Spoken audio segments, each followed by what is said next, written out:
and University of Zimbabwe for hosting the research case study. And I'm going to call those Otago and UZ from now on.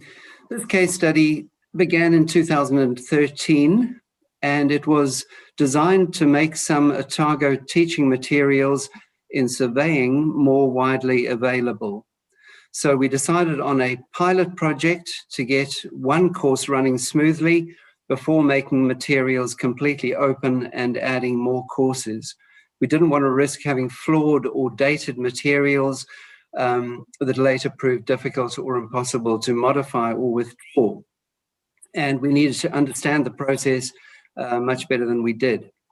And this approach of getting a course running well and only then replicating it and scaling it up was confirmed for me at the 2019 conference at the Otago Polytechnic, because a thread kept on surfacing there about practice-led initiatives probably standing a greater chance of succeeding than policy-driven initiatives.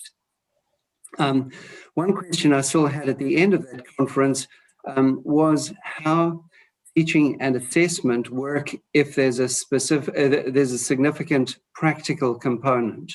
So we're not talking just about hands-on computer work here, but tasks needing specialized equipment, perhaps requiring calibration, training and observing techniques, and with tasks tailored to local conditions.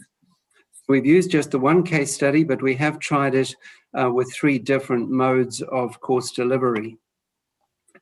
From the outset, we decided we needed to know more about at least 4 areas.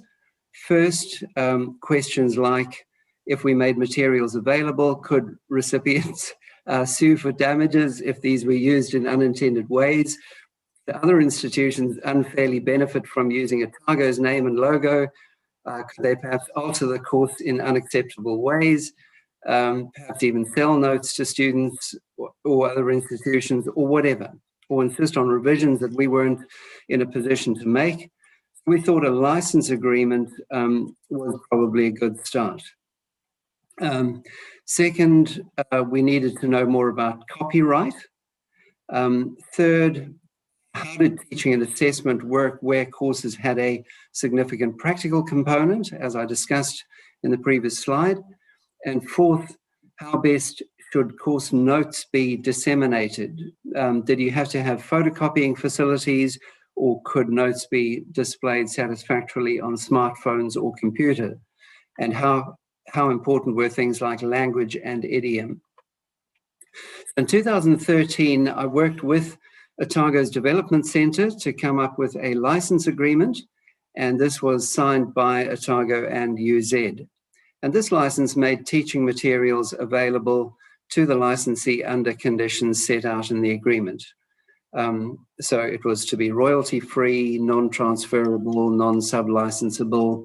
There was a caveat on use of Otago's name and logo for promotional purposes without consent. The licensee could use material but not alter it. And there was a provision for revisions and alterations by Otago, plus no warranty or liability and that sort of thing. We didn't get it all right.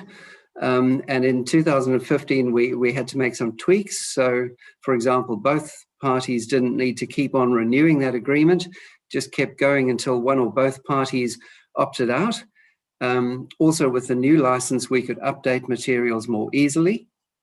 If and when we managed to scale this up to completely open education, there were going to be more changes. We knew that. But hopefully we thought we'd learn some lessons about what worked and what didn't work.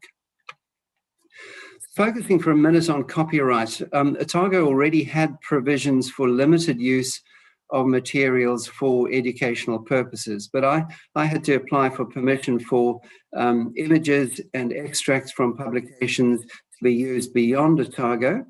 And I also added a copyright statement in the footer of each page of the course notes.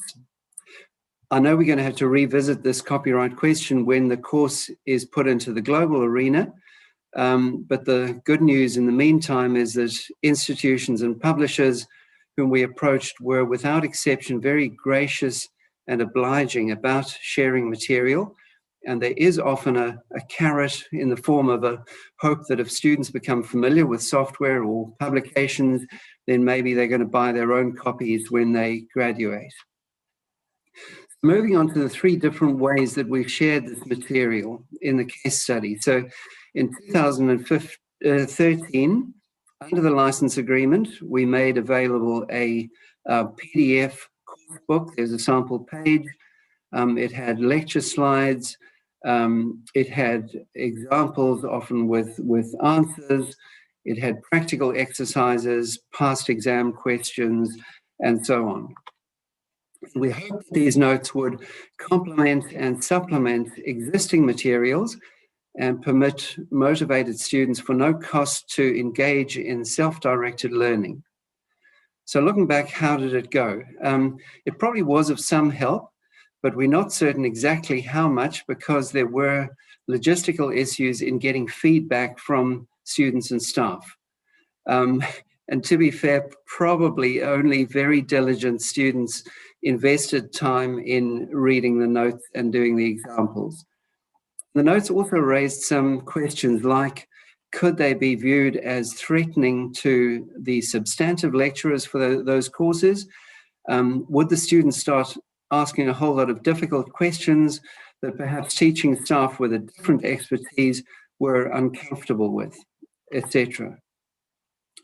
The next was mode 2, and I just set up a video camera. I recorded podcasts of myself giving 14 lectures, and this time a questionnaire was filled out by students who'd done the course, and the questionnaire showed that the course notes had been used by all the students.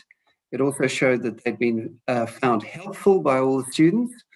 The biggest criticism was the poor video resolution of the podcasts, although the sound quality was rated as acceptable. Now, what we had thought was students would be using photocopies of the course notes, and the podcasts only had to be good enough for them to see which slide to look at on the photocopy. But perhaps this wasn't self-evident, and photocopying was expensive. So in practice, 2 devices had to be needed, one to see the notes and one to view the podcasts. Also, some explanations were done on a whiteboard, which were fuzzy. So basically, this mode gave us some help, but it wasn't ideal. And before going on to mode 3, perhaps this is where I should say that for some disciplines, there are far greater country-to-country differences than others. For example, back in the day, I did some English literature and philosophy papers with the University of South Africa, UNISA, by correspondence, and these were mailed. Back then it was snail-mailed. Books and course notes and audio tapes came through the post, and those subjects could be taught anywhere in the world without adaptation. But for subjects such as law and surveying, there can be fairly major departures from country to country. And I'm just going to give you a few differences from the 2 countries we were working in. First, in Zimbabwe, south is 0 for grid bearings. In New Zealand, it's north is 0. And not understanding that kind of difference can ruin your whole day or your whole survey job. The countries also have very different longitudes. They have a very different coordinate format. They have different reference ellipsoids. That's the sort of mathematical model of the Earth. They have different projections. That's how you flatten that curved Earth onto a flat surface, etc. So we thought the local examples were really important because they come across as relevant, familiar, and readily applicable to students when they graduate. You also needed international examples to give adaptability and the kind of breadth of learning necessary to work outside the country, and also to critique local systems. So you really need a mix of some international and some local examples. So on to mode 3. This had professionally produced podcasts, and I did a face-to-face visit of about 3 weeks to the Department of Geoinformatics and Surveying at UZ. And this visit was very helpful in adapting and customizing tasks, in setting up local survey control for students to observe from, in assessing equipment and computing resources, assessing student and staff knowledge and skills, teaching resources, administrative and technical support and goodwill, and that sort of thing.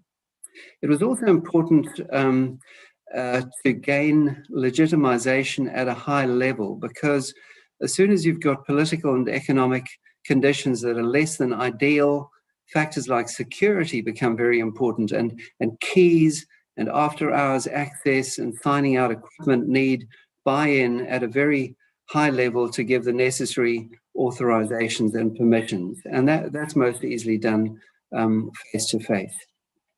Here are a few more slides. I had the use of a well-equipped lecture room with excellent projection facilities and curtains, things you don't even think about, but star charts really need curtains to block out the bright African light.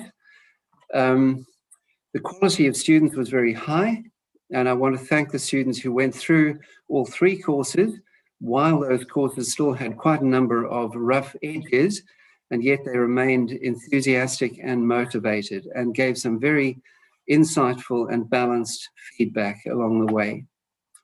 We also found that students all had smartphones and that the PDF course book was really easy to download on those phones, and it didn't even need a laptop computer. I also had a comfortable office, and the support staff couldn't have been more helpful and obliging. I think one of the findings from mode 3, and this mode also highlighted some issues that were latent in mode 2, was that a course will be stronger if it comprises a core course plus some sort of notes, exercises, site-specific practical tasks and assessment questions that are set out in a way that it makes it possible to unplug, say, the local component for, say, Sri Lanka, and plug in modules customized for, say, Zimbabwe. We aren't quite there yet, but we can see that an open education course with a significant practical component is going to be stronger if we give some thought to this architecture. It could also be easier to make a case to local funders or donor funders if a teaching institution can say that portion is freely available, but the course is going to work much better if we can get some sort of startup funding for these few Lego pieces to plug in. And finally, Johnson and others note 2016 that if podcasts are given in an unfamiliar accent and idiom, one early job may be to add footnotes so that notes can be read as well as heard. Similarly, student knowledge may be non-uniform. We found that depending on factors such as access students had had to vacation work, variable quality of supervision in earlier courses, and an open education course is going to be more robust if there are some sort of refresher modules students and teaching staff can get up to that uniform platform to start off. Also, if different equipment types are available, and if there are issues such as batteries for electronic equipment, broken or maladjusted bubbles for manual equipment, a course is going to be strengthened by a module on different equipment types and troubleshooting some common faults and adjustments. And finally, we found that if there is a problem with internet connections, sometimes freeware that needs a connection to internet isn't as good as inexpensive software that does the same job but doesn't require an internet connection, and it may be worth making that investment. And you need notes on that alternative software. So conceptually, the course was looking at this stage was a core course, but with some modules customized for different localities and some optional modules which could be plugged in as and where necessary. And that still leaves the big question of assessment. How do students know how much they know? Are they confident that they can do certain practical tasks? How do teaching staff know how much students know and can do? And how are employers and the industry able to satisfy themselves that graduates have adequate knowledge and practical skills? I think one idea here, and there's nothing new under the sun, so I'm sure many of us have already tried some of these ideas, is to have a pool of questions and answers from which assessments are drawn, perhaps with altered figures. And that way, students don't waste time learning material that isn't important. They can see what standard is expected, but it's a big enough pool so that they're not certain what questions are going to come up in tests or examinations. And another good idea that I only came across recently is for students themselves to contribute questions to the pool for future years. And this pulls in a creative incentive of the students, and you also really need to know the material in order to set a good question. And finally, if there is a pool of questions and answers, teaching staff are going to be much happier about teaching the course, especially if they've been co-opted into teaching a course that isn't their core expertise. And what about assessing practical skills?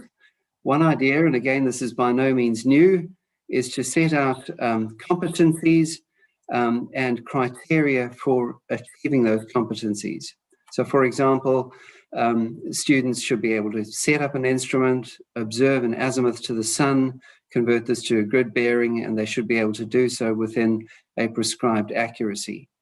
And that kind of competency laid out like that can give employers and the industry a benchmark that graduates should be capable of meeting, and it can help students to know what sort of standard to aim for and what things they should be able to do. When should this assessment of practical skills actually take place? And we thought that ideally practical work needs to be spread throughout the course because it aids understanding concepts. It needs to be thoughtfully staged so that advanced learning is built on solid foundations. But conceivably, employers could check competencies even during the course, during vacation employment, prior to graduation. Or they could check competencies at the end of a course to satisfy themselves that a graduate has certain skills. Two final notes to end off with. First, if students make their own observations rather than using sample data, this has a built-in incentive for them to see how things turn out. They really are engaged in wanting to do this. It also makes copying much more difficult if you make your own observations. So we feel hands-on observations are recommended if at all possible. Second, this is not always feasible, but it's something to think about. A course like the one we were running in field astronomy had a built-in advantage that I hadn't even thought about, that requirements like timeliness, correct focus, etc., are imposed by nature and not by teaching staff. So it's a really high bar, but it's a totally neutral and impartial bar. So in 2018, the students were really motivated to go, they were pitting themselves against nature, not the system. And they were motivated to go beyond the requirements and keep repeating observations until they were obtaining really excellent results. Final word, thanks to the many people who've been involved in this study, to Professor Christina Hulber at Otago for her enthusiastic support, to staff of the Otago Development Centre, to Jesse Johnson for his insights, to the late John Walken for his expert filming of podcasts.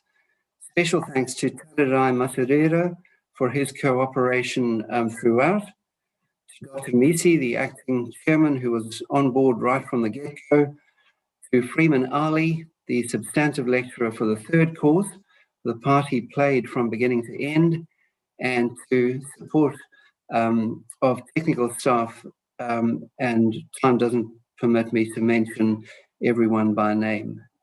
And thank you to everyone who's been listening. Thank you. I'll stop sharing that, yep.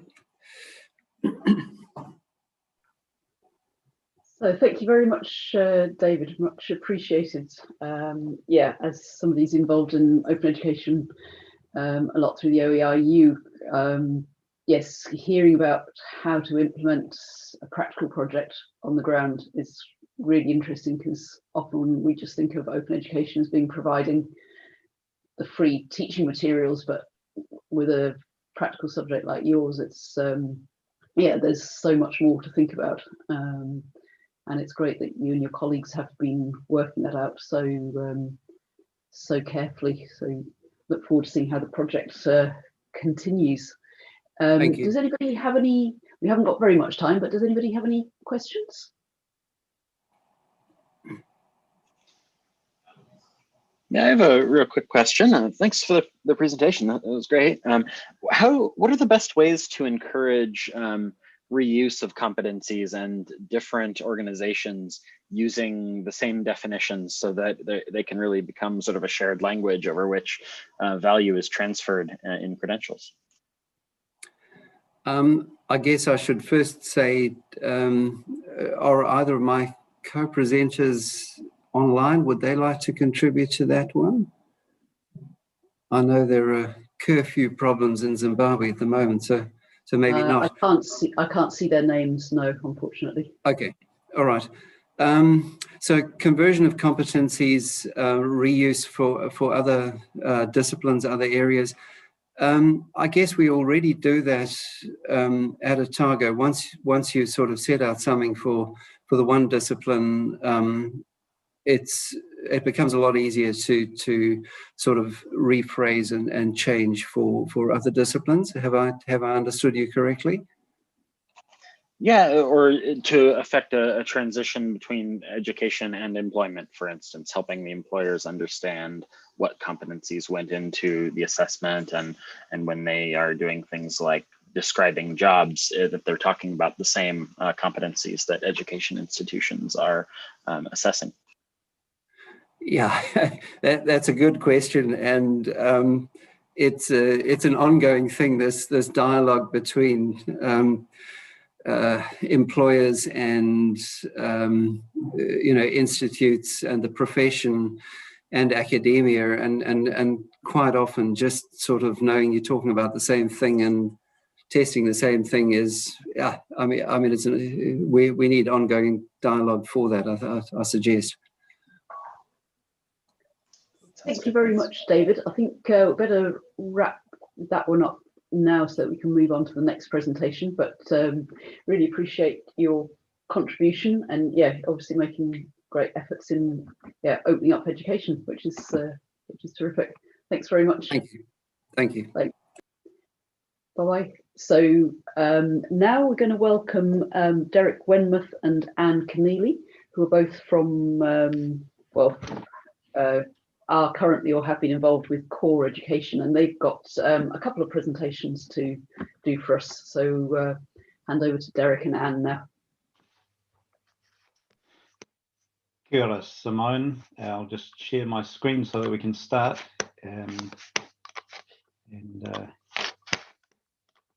Go.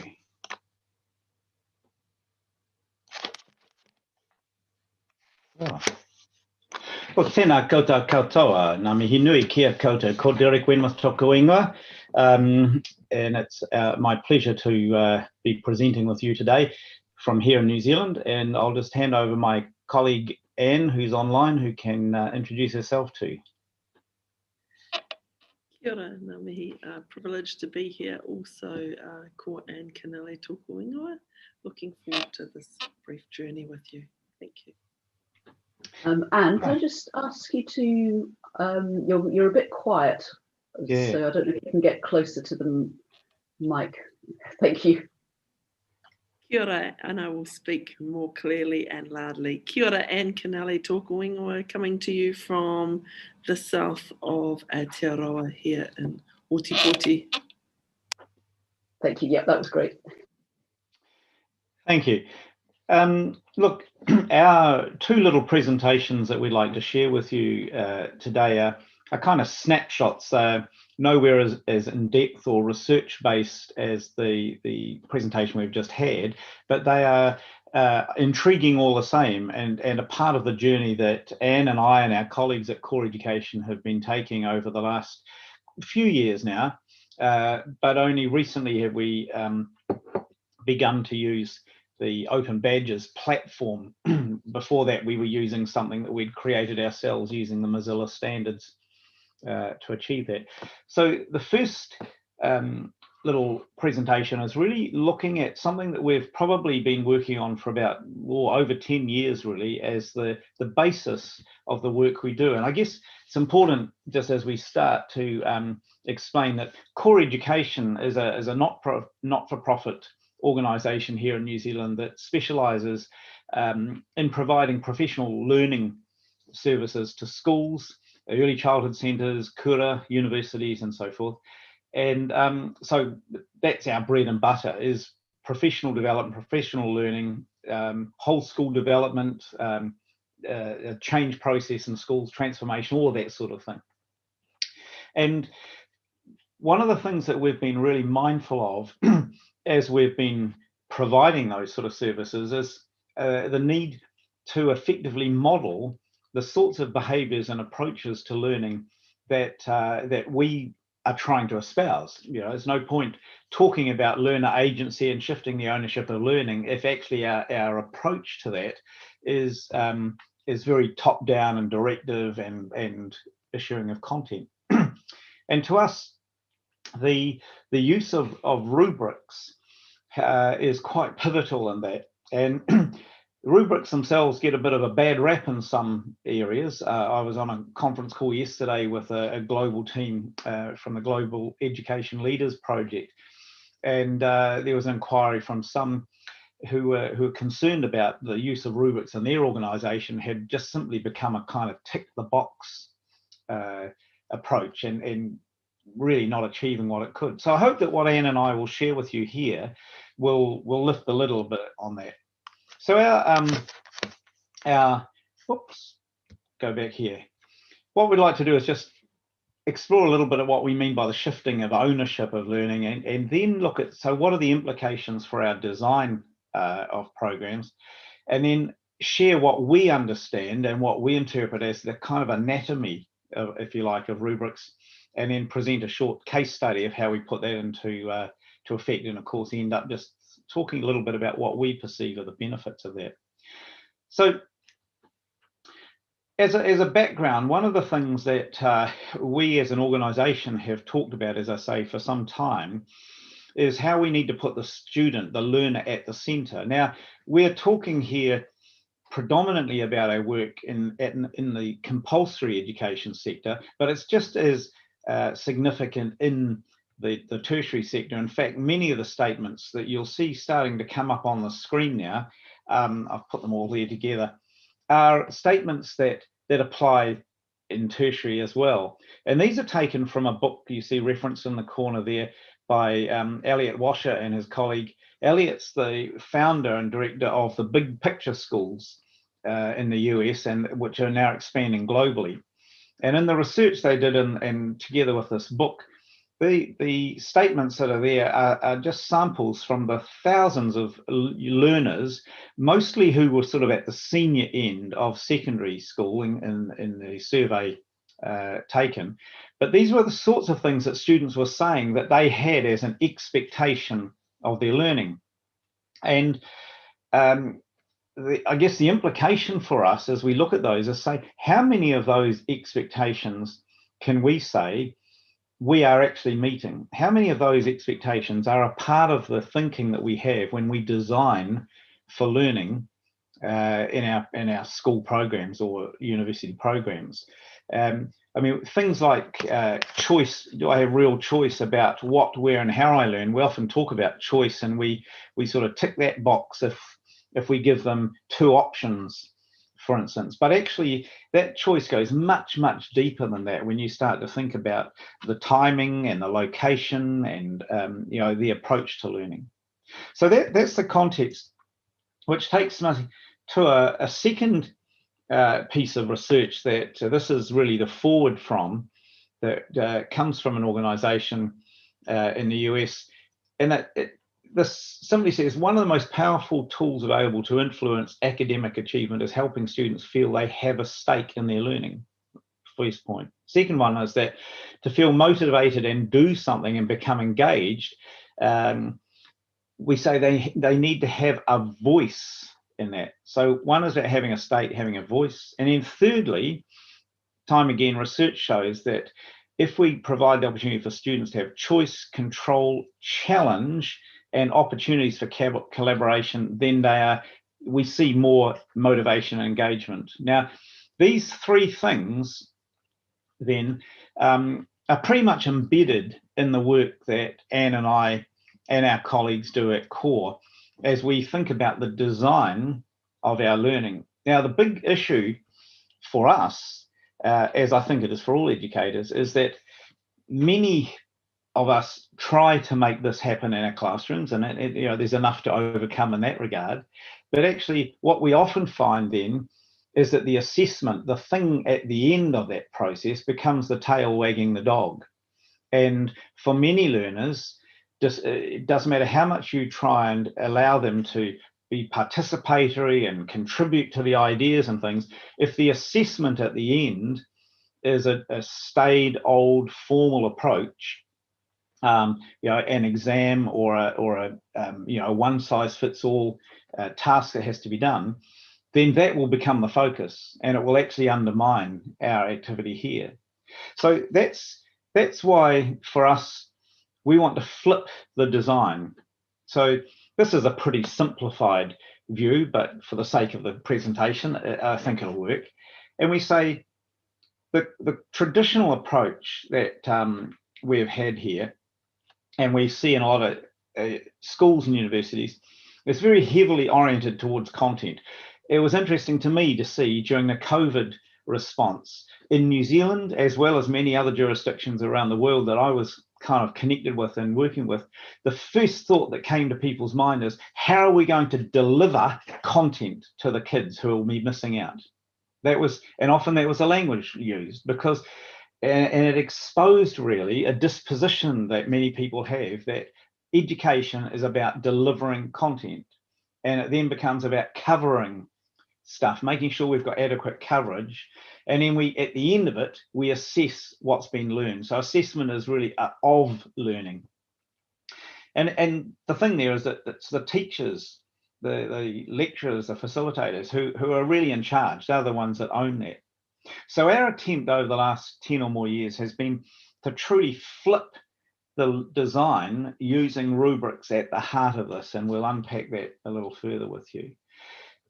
And the key thing here is listed there, and I wonder, because you've heard me talk a little while, I might flip over to Anne to just make some comments about this, because she's been working very closely on the ground in a lot of face-to-face situations, as well as our online, and those statements kind of sum it up. But Anne, do you want to just make some comments about where the flip has happened and how the rubrics are important to that here?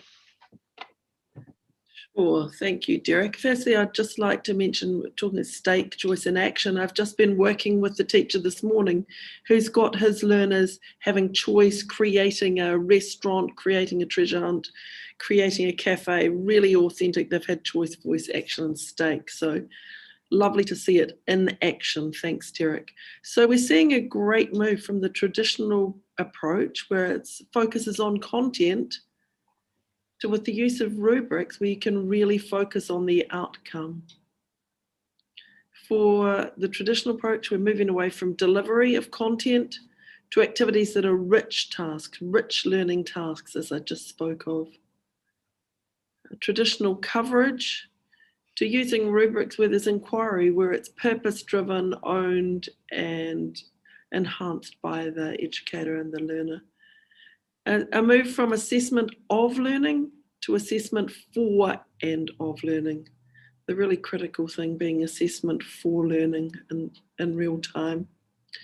It's also a movement we're seeing from teachers owning the learning to learners owning the learning, having a voice, having a choice, having a stake in their own learning and taking action. Kia ora. Thanks, Anne. So we move to saying, so what is it to us when we talk about a rubric in this regard, and how does it achieve that shift in ownership? Well, the 5 things that you can see on the screen there are really the critical parts. We've got the goal, that is the overarching thing. You know, we have objectives or goals or whatever for our program. It's what students come, and that specifies the intended learning. It's really important, and it's important because a lot of the work that Anne and I do, even with our own colleagues in core, the level of forethought and specificity around how you declare that goal becomes important.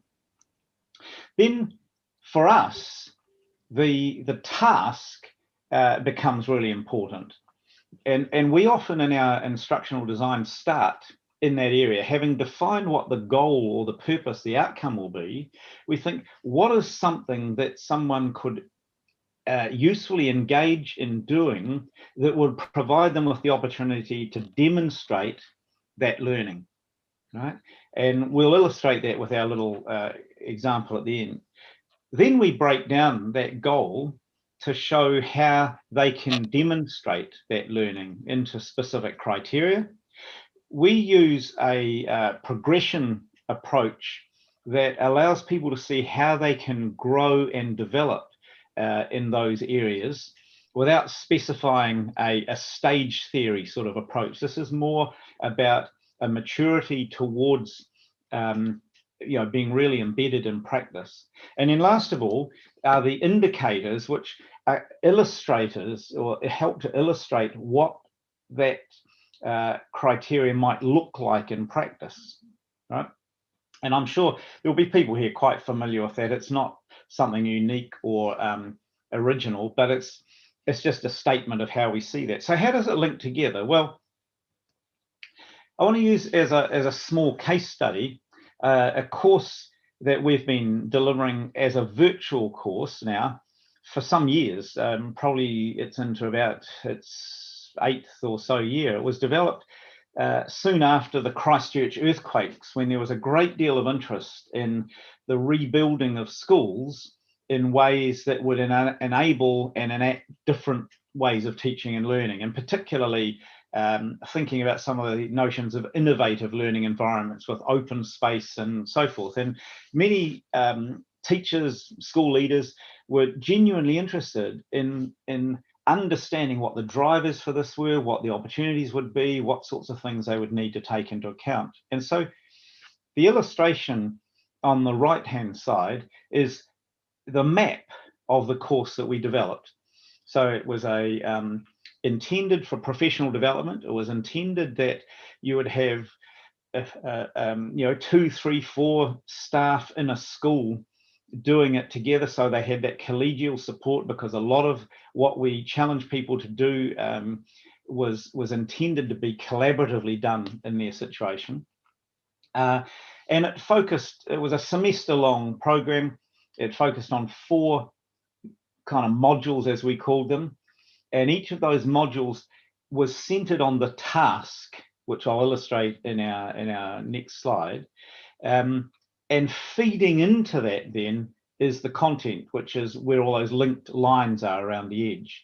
So quite a turn, and this is the focus of much of our learning design. Instead of saying, we want you to work through this content and then do the task, we present them first with, here's a task we'd like you to take on board with the criteria and so forth, which I'll explain.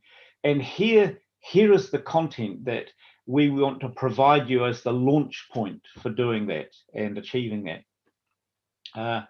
So you can see in this diagram, we started with this idea here about actually before we start thinking about our teaching, perhaps we need to rethink who our learners are and what it is that they need. And of course, this is where we introduce notions of learner agency around choice and voice and engagement and motivation. These sorts of things come here before then saying, so what's our response as teachers?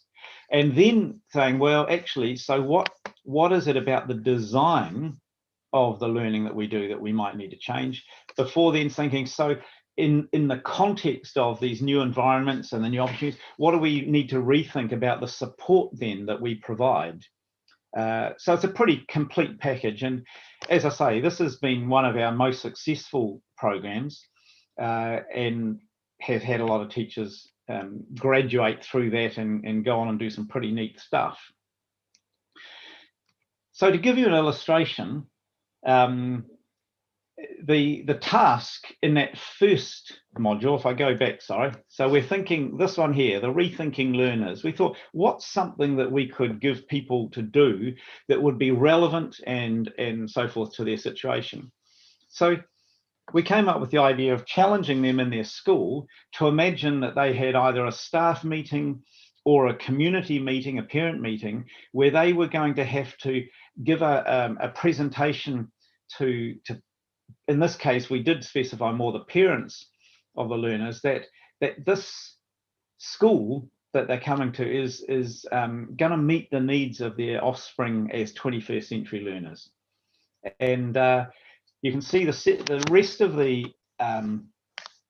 task here kind of gives a little bit of extra oomph around what the criteria is really that they need to. So we're saying, look, they need to reference what the drivers of change are, the characteristics of young people, the competencies and dispositions they're going to require, all of these things which are kind of top of mind. So we're saying you're going to need to engage with some learning here somewhere that will give you that sort of information that you can then bring to the design of the task. Now, some people look at the task and say, oh, we can do that because we've already covered X, Y, Z. We know this. And others look at it and say, well, we're strong here, but we're weak there. And others say, oh, I'm a complete beginner. I'm going to have to engage with all of those bits of content.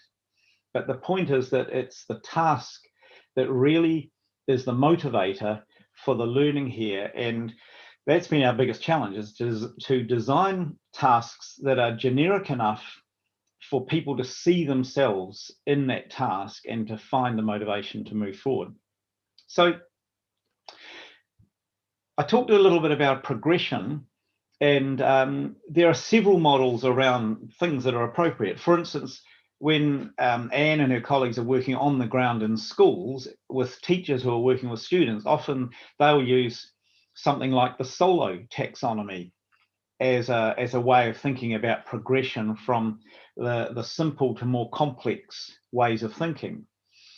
For our work as professional development providers, we embraced many years ago now the concerns-based adoption model from Hall and Horde, that started life as a framework that was looked at or developed as a result of investigating the question of how do you introduce successfully an innovation into a business practice. And Hall and Horde and their research team interviewed and observed and did all the other things they did. And out of that, they found that in that process of introducing an innovation, there were these 7 kind of areas of concern that they called it. In other words, this was the way that people gave expression to how they were feeling about the change and how they were feeling about embracing the new ideas and thinking.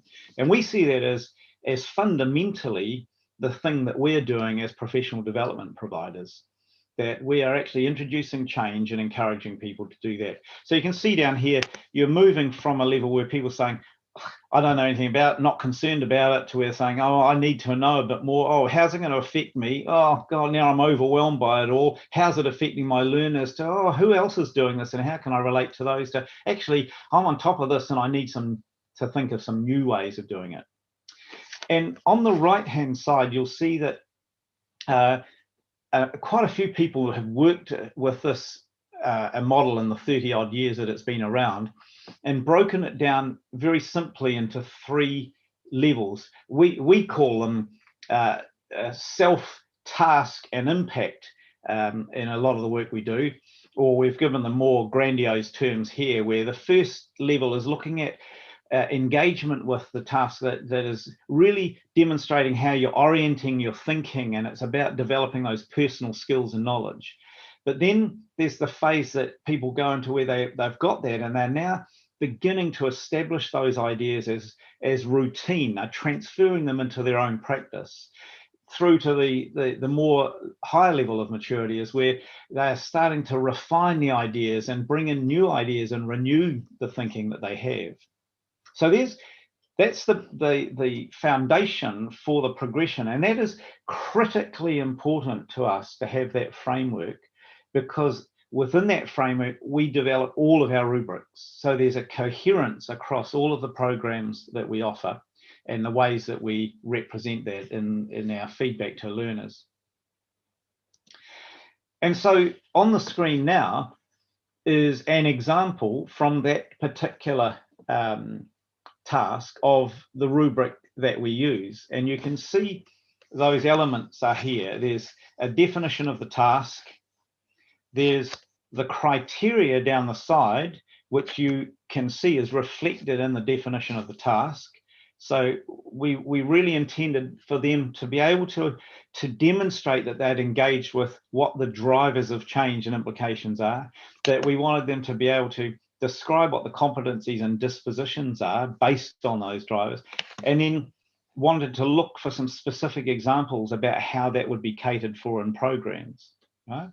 And so using those three levels from the concerns-based adoption model, as well as a parking lot, which we have called novice, which acknowledges that for some people, they may complete the task and really make some progress here, but actually they may not have done something here. And it's an important thing about rubric construction is you can't kind of just leave it with the first level, or else that becomes the parking lot, and you get some people who haven't actually demonstrated anything, but you've got nowhere actually to mark them in that progression. So that's our rationale or our thinking there.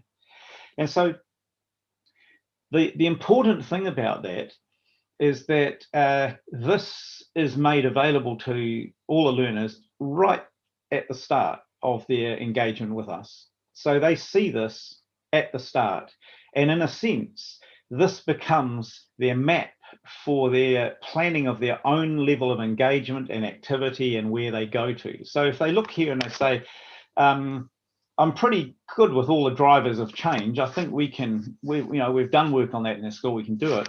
But actually, this notion of competencies and dispositions, I'm a bit confused. I'm going to go off and put some time into studying that. You can see how the idea of this being a map for their study develops. And so just finishing this part, and I know you'll be saying to me, look, Anne's been silent. Well, she has for this one, but in our next little presentation, Anne's got quite a bit to say. But in this one, the benefits of this approach, just summing up those things, this transparency, by giving it to the students at the start, there's no guess what's in the teacher's head approach. There's no thinking, shall I have to learn this because it might be in the exam? It's completely open and explicit. The next one is UDL, standing for Universal Design for Learning, which is something we specialize in and have a high focus for, to make sure that we are inclusive in every way, shape and form that we can be, to allow students to engage with the learning challenges that we give them. And then that last one is the achievement of a greater degree of ownership, choice, motivation, engagement, and completion. We have a very high level of completion in the programs that we run, and we believe that it's because of this structure and the pivotal role that rubrics play in it. So with that, I'm going to just first invite Anne, in case there's something I've missed for that particular one or any comment, and then invite some questions before we switch. Good, Derek. Thank you. I'm quite good at remaining silent and dealing with the chat and sharing a little bit on Twitter as well. I just share a very brief story of using a concerns-based adoption model, a CBAM approach, with a kahuiako, which is a cluster of schools I'm working with. It's enabled everyone to have their voice and their choice and their say before we begin. Everybody's been able to share all of their concerns so we can co-construct the journey. So kia ora. Thank you, Derek. I've got a Oh. question, if I may. Go. I was interested about what this does to the marking load. The more sort of non-standard the learners' outputs are, does that make the marking load more difficult for assessors? Actually, you've asked the obvious question that we neglected to to highlight at our thing. So thank you. The marking load is actually, if anything, less than in the traditional one, where there's the huge burden of having to sift through and second guess what learners are doing. And I say that because our approach is there's a phase in the learning process after we've been working on things where we gather together virtually for a celebration, and it's sort of like a viva, that the groups present to the rest of us what they have done and work through how they work towards those indicators on the rubric, using that as a map, if you like. And part of their sharing is to almost defend where on that rubric they believe they are located based on the evidence that they have shared. And we engage with the other participants then in some critical discussion around that. So that is left there then for our team, although there's two ways we work that, but for our more formal qualifications or more formal things, then we have a team who will sit there and review that, look at it, and provide the feedback that either affirms or suggests the need to move somewhere on that rubric for that group. Some of our programs where there is, it's not quite as high stake, in other words, it's not something that's moving perhaps towards a formal qualification.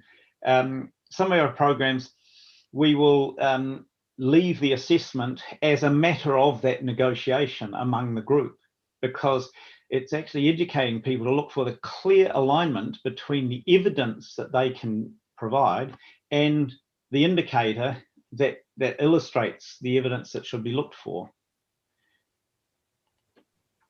Thank you. That's good. That ties in with something somebody was saying yesterday about the importance of helping our learners to learn how to self-assess. Yep. Which it was an important thing. As we become more self-directed learners, we need to know how we're getting on as well. So this is part of giving people the skills to self-assess as well. Yeah, I agree. I think it's the conundrum we have, isn't it? We're so heavily focused on the concept of self-directed learners and promoting that ability, and yet it's almost impossible to achieve a program that develops self-directed learners when the learning is being directed by someone else externally. And I was just on a call earlier this morning with Andreas Schleicher looking at the 2018 PISA results around global competence. And that was one of the critical things that emerged out of that, was the extent to which there was aspiration for global confidence, as example, in the espoused curriculum of so many countries, but the inability to actually work towards that was related to the fact that it was still something that was being done for the students rather than initiated and carried through by them. So it's a big challenge for us in education. Do you want to see if there are any more questions on that, Yeah. or move on to your next one? I have a question, Derek. This is great to see this in practice. I'm just wondering, in terms of peer assessment, peer evaluation, peer endorsement, or whether there's some avenues there that in your professional community, among professionals, talking to each other and doing that sort of appreciative inquiry thing, and maybe suggesting things, whether there's some avenues that might bear fruit. Yeah, look, Anne may have a thought on this from her work as well, but my comment would be a total agreement with you, Don. I think for me, if we're going to truly shift the ownership, we need to be shifting that part of the activity much more into the community of learners. And I guess the anecdotal observation from my perspective, we've had a number of teachers now who have who have engaged with us in courses over the years and got more familiar and used to it. And we see an incredible development of that skill and ability to be very critically aware of the link between evidence and indicators. And we see that a lot now transferring into the work that they do with their own students in their schools. Yeah. I don't know, Anne, did you want to add to that? You okay? Yeah. Okay. All right. Hi, Derek. Can you hear me? Okay. now? Hi. Shall we move to the next one then? I think there was one other question. Oh, sorry. Hi, sorry, Derek. Derek, can you hear me? Only Oh. just. Sorry, yeah, I'm not sure whether you can you hear me now? Oh. Is that better? That's Oh, better. that's better. Perfect. Yes. Perfect, marvelous. I've just picked up my laptop. Sorry. Hi, kia ora. I'm Adrian from ARA Institute of Canterbury down in Christchurch. Oh, kia ora. And we have lots of discussions here looking at rubrics for assessments, looking at and trying to define the grid in the assessments better, because we find that some of the rubrics are not terribly well defined, and we're on a project to try and improve our assessments and our assessment styles. And I'm just curious about basically looking at in your rubric, your example rubric there, you use words like some links to research provided, or some links to appropriate research, etc. And I've seen some evidence from some other rubrics actually defining those grids better, say sort of 2 or 3 links, etc. And because some is a very subjective word.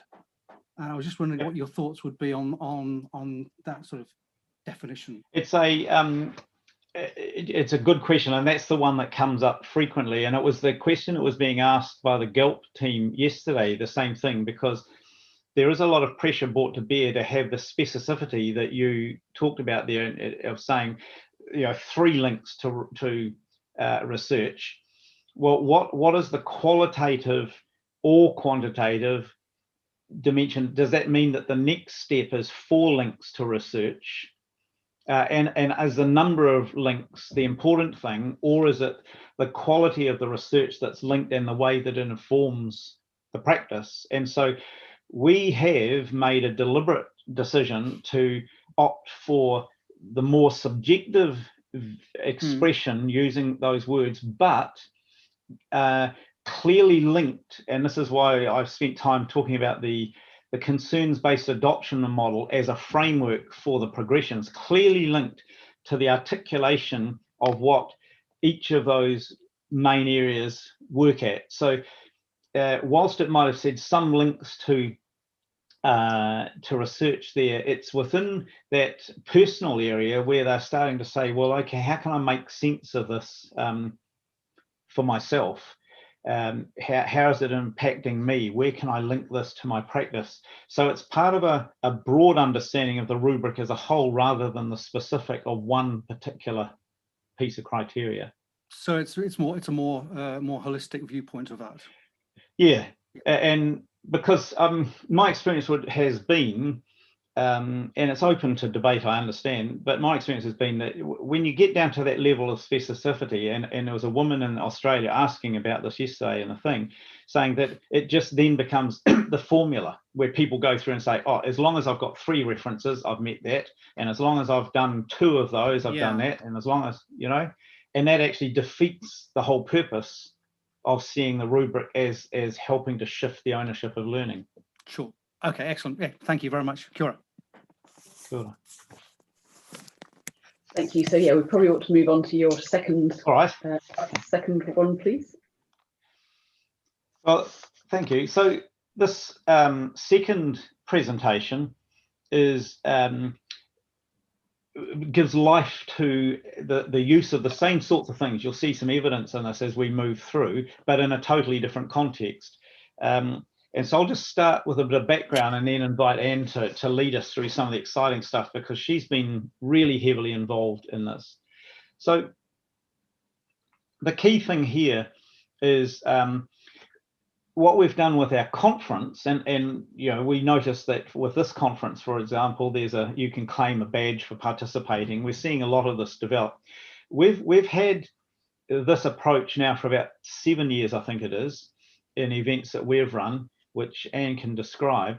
And in those cases, we've used rubrics behind this. So it's not just a, I was there and so I can claim the badge. So we want to just share with you a little bit about that. But I'll start just by the context.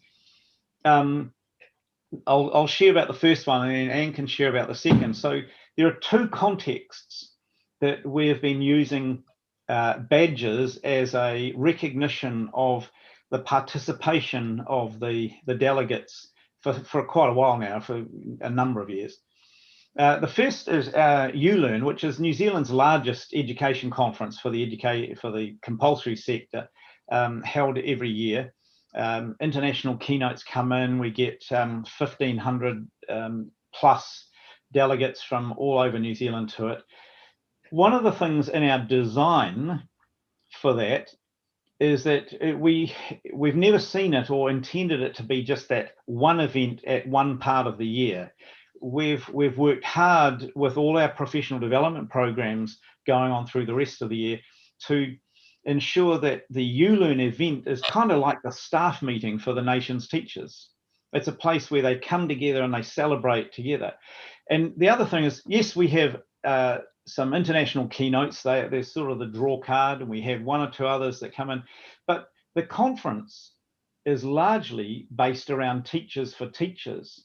And we have over 300 workshops run on average over the 3 days that are run and designed and developed by teachers for teachers, bringing their experience into the classroom here. And in many cases, they are workshops that are developed collaboratively by colleagues in a school situation before they're ever brought to present at the ULearn. So there's this continuity of learning that we've deliberately tried to promote and connect. And so what we wanted to do was to try and give recognition for that beyond just simply saying, I've attended.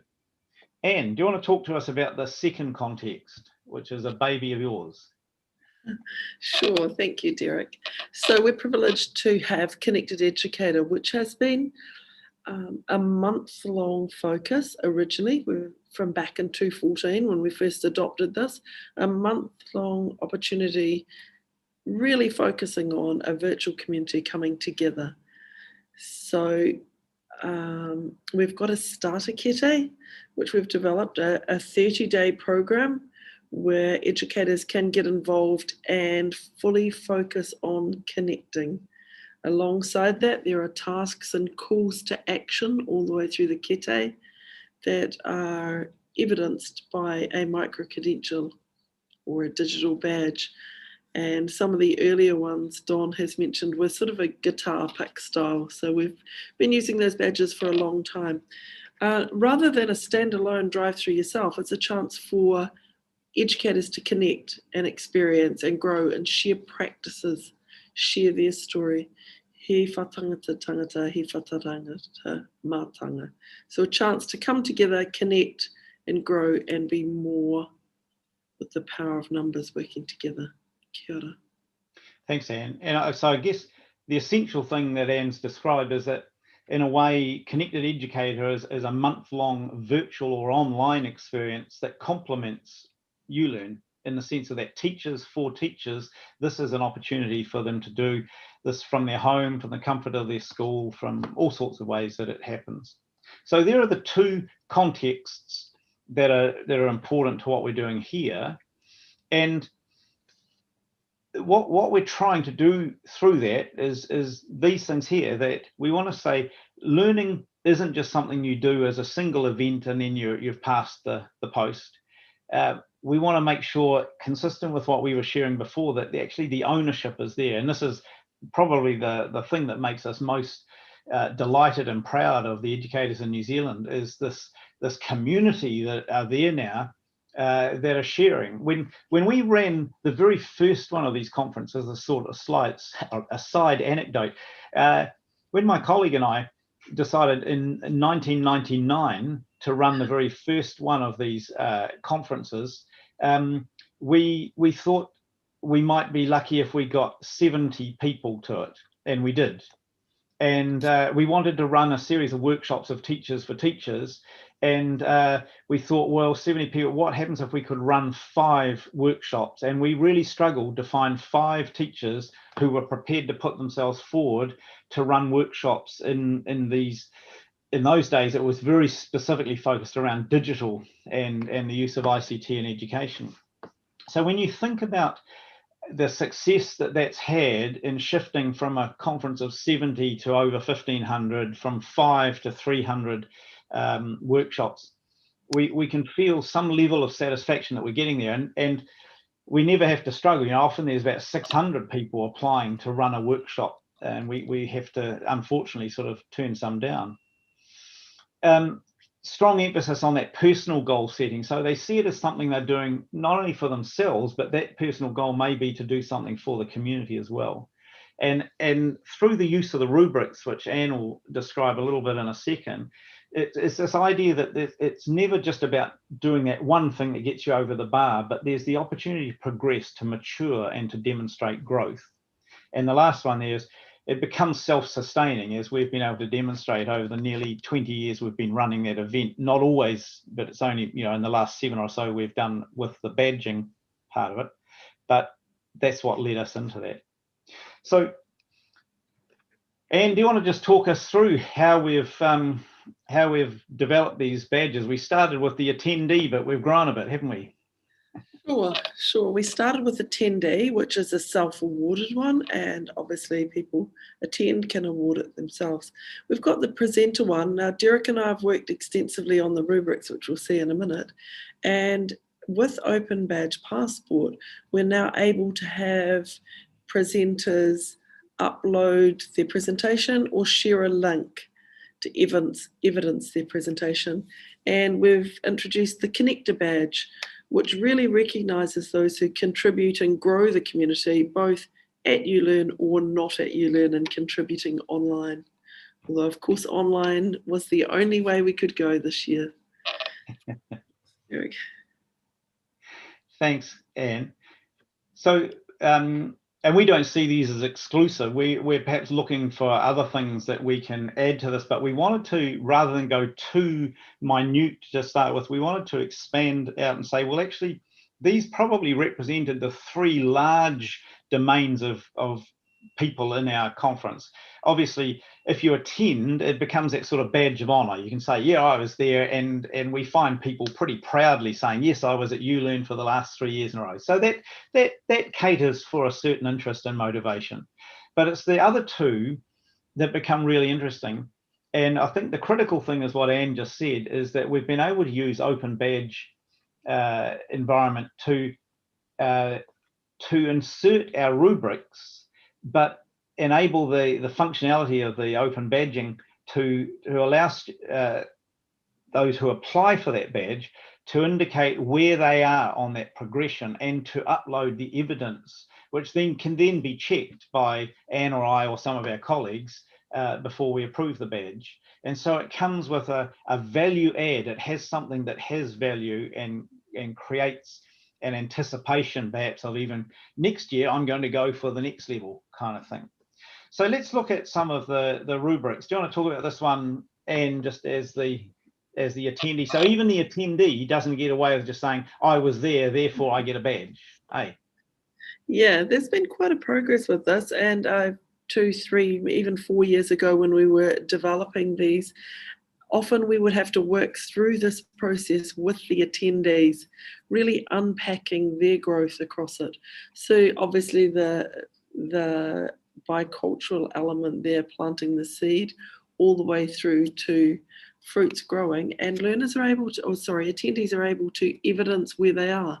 The great thing is that after the event, once they've come back and perhaps shared at a school, run a staff meeting, then they can go back in and link to what they've done and relook at how they would assess themselves. So any questions about the attendee rubric? Well, we've got that up.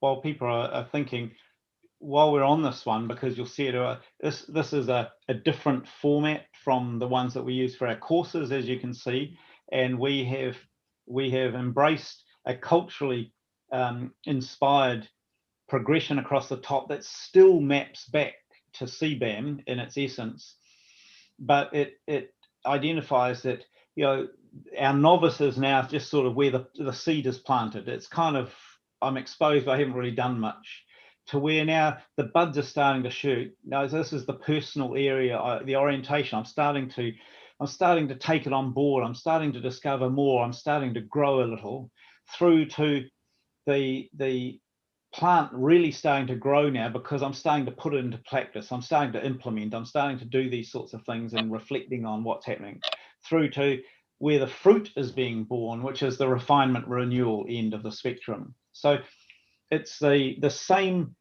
philosophical model behind the progression, but represented in a different way. And the structure of the rubric is, in a sense, here, it's just a single line to be looked at, and under that are the examples of the evidence that the attendee might decide to upload for that one. Right? So that's it. You might just simply go, I attended the event, you get that badge, but actually you can progress further. And that's the beauty of using the open badging environment, is that of course you can, someone who's looking at it could click on the badge as they see your badge in LinkedIn or wherever, and go back and find, oh, you attended, but you actually are up at the grown bigger. You started to reflect on it. You had a curated list and so forth.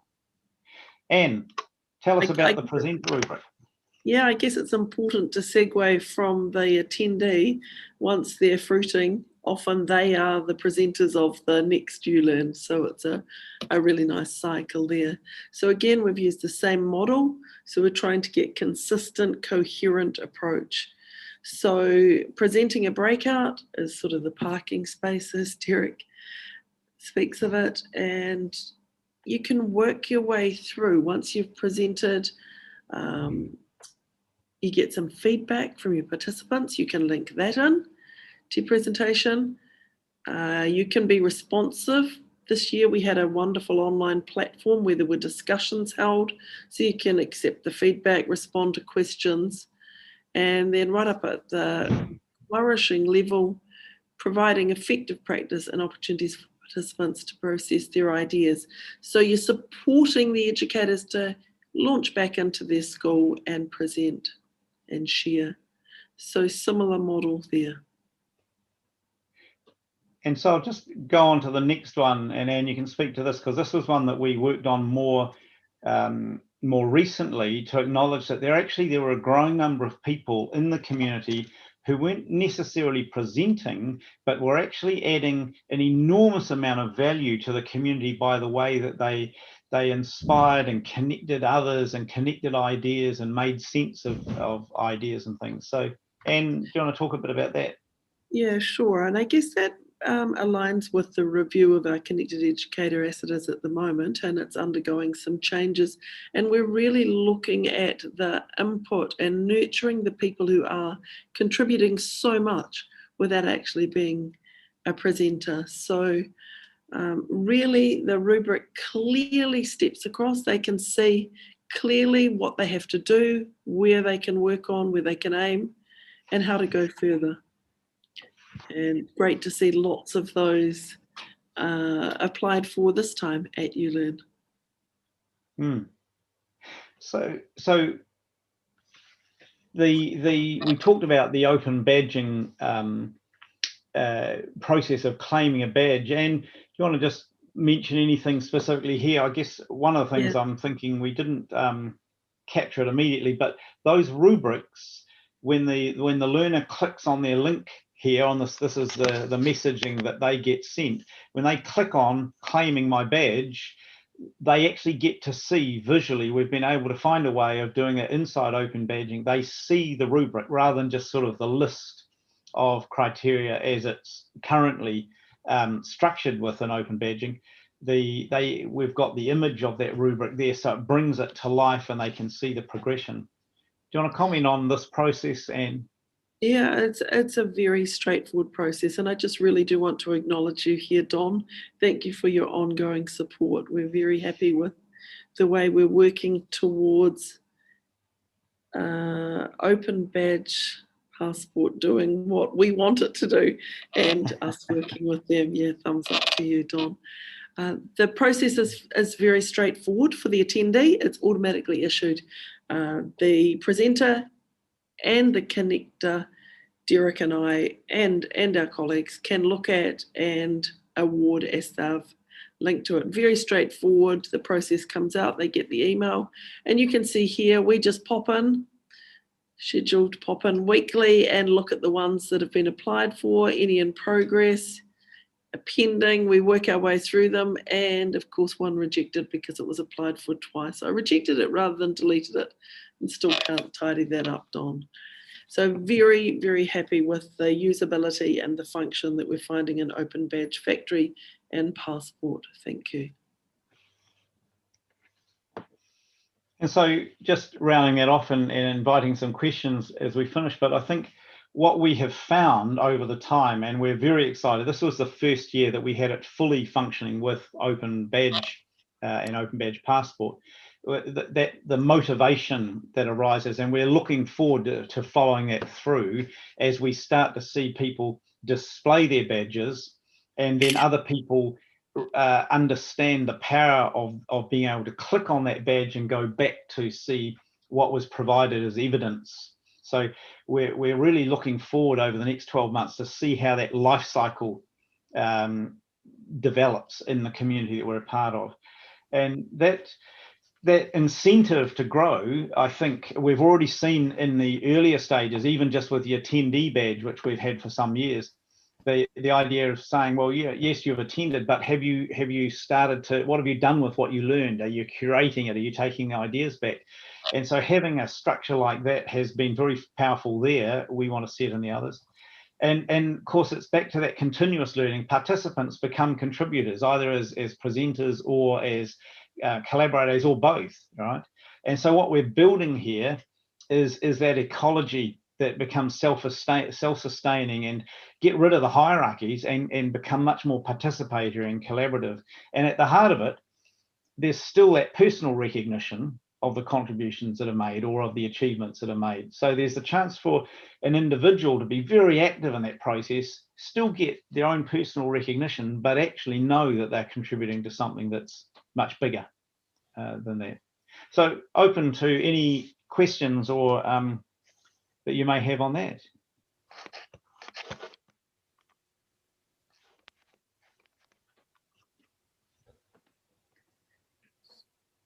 So Derek, I can start. What are some next steps? I'm wondering if people can think about claiming the fully grown tree version of the badge versus the little shoot. Is that something you're considering? Well, yeah, as in a representation of the badge. Is that what you're saying? Yeah, because right now the badge, it's a single badge, and the rubric is inside. I guess I'm talking about exploding the rubric into badges and have them claim the tree badge this year because they did so much more. Yeah, no, that's an excellent question, and Anne and I have discussed that at length. We ran out of time, if I'm honest, this year to get the actual design going, but we've been playing with two thoughts. One is that little ring around the badge, that's where we started, changes from a bronze to silver to gold kind of idea, so you can see that. And we did have that running with the initial guitar pick idea, but the other one is to see whether we might incorporate the image, because I think it's a powerful image. We incorporate that image into the badge itself so that we can see that, and I think that's definitely a pathway that I would be keen to pursue. Okay, yeah, it certainly makes it more visual. Makes it more visible. Yeah. Well, it's a good metaphor, so why don't we exploit it? Sure. Do we have any other questions? Yeah, I had a question, if I may. I was just interested in the take up of the badges. Do you have an idea of the percentage of participants, last year or the year before, who actually opted to apply for a badge? You've got that data in? We have extensively tracked that over time, and we had a real peak in 2018. We've yet to see that grow, and I think that's probably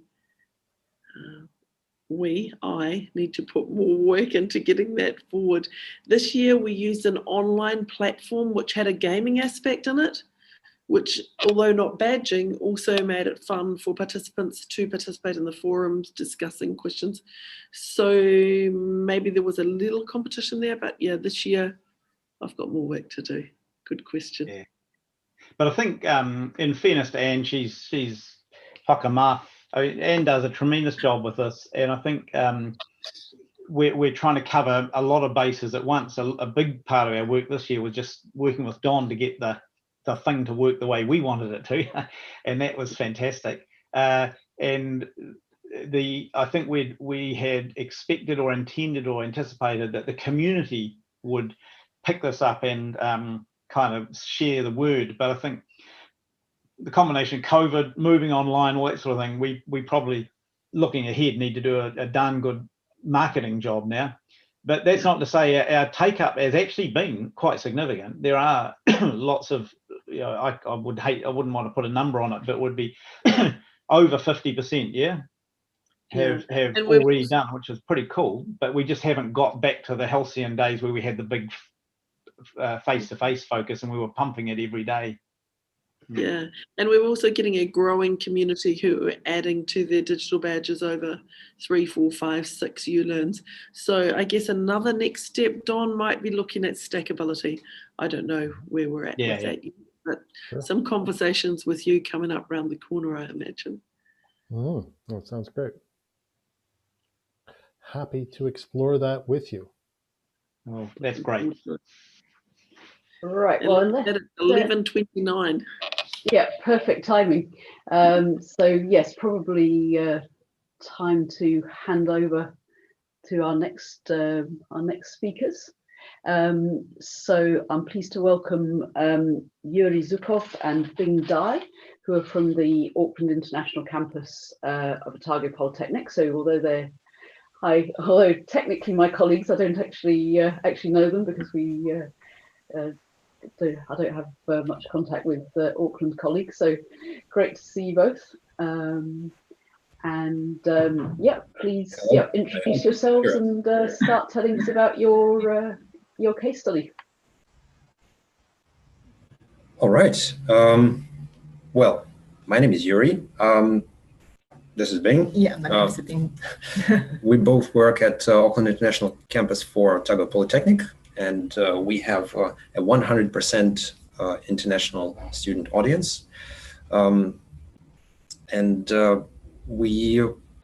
We would like to present our case to you. It's look, in all fairness, we've just been sitting here bamboozled by the depth of research that still you are demonstrating. For us, it's a relatively new development. It's sort of a grassroots initiative for us, and we would like to talk to you about how we see individual facilitators, assessment design, and pushing students to be more creative and pushing for project-based assessments as a way to create a culture of recognition within initially a small department and going forward, hopefully the larger organization. But we'll see how it goes. Yeah. Shall we start? Yes. Okay. We are going to start, but just remember, the secret to happiness is low expectations. Is it? Almost there. Yep.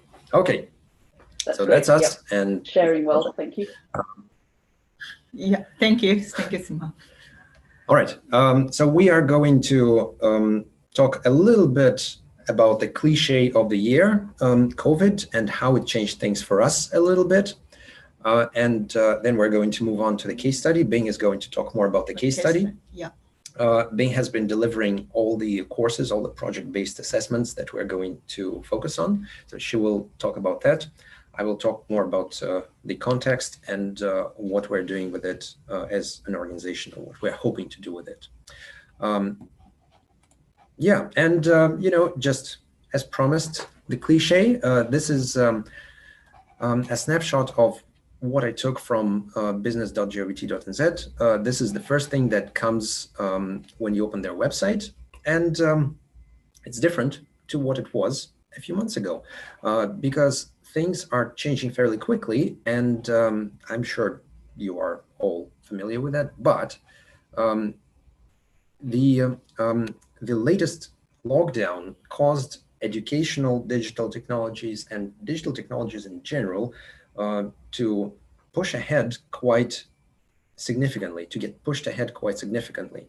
I think in certain areas it even sped up the adoption of fiber connections in New Zealand because the government saw the need for making that a priority.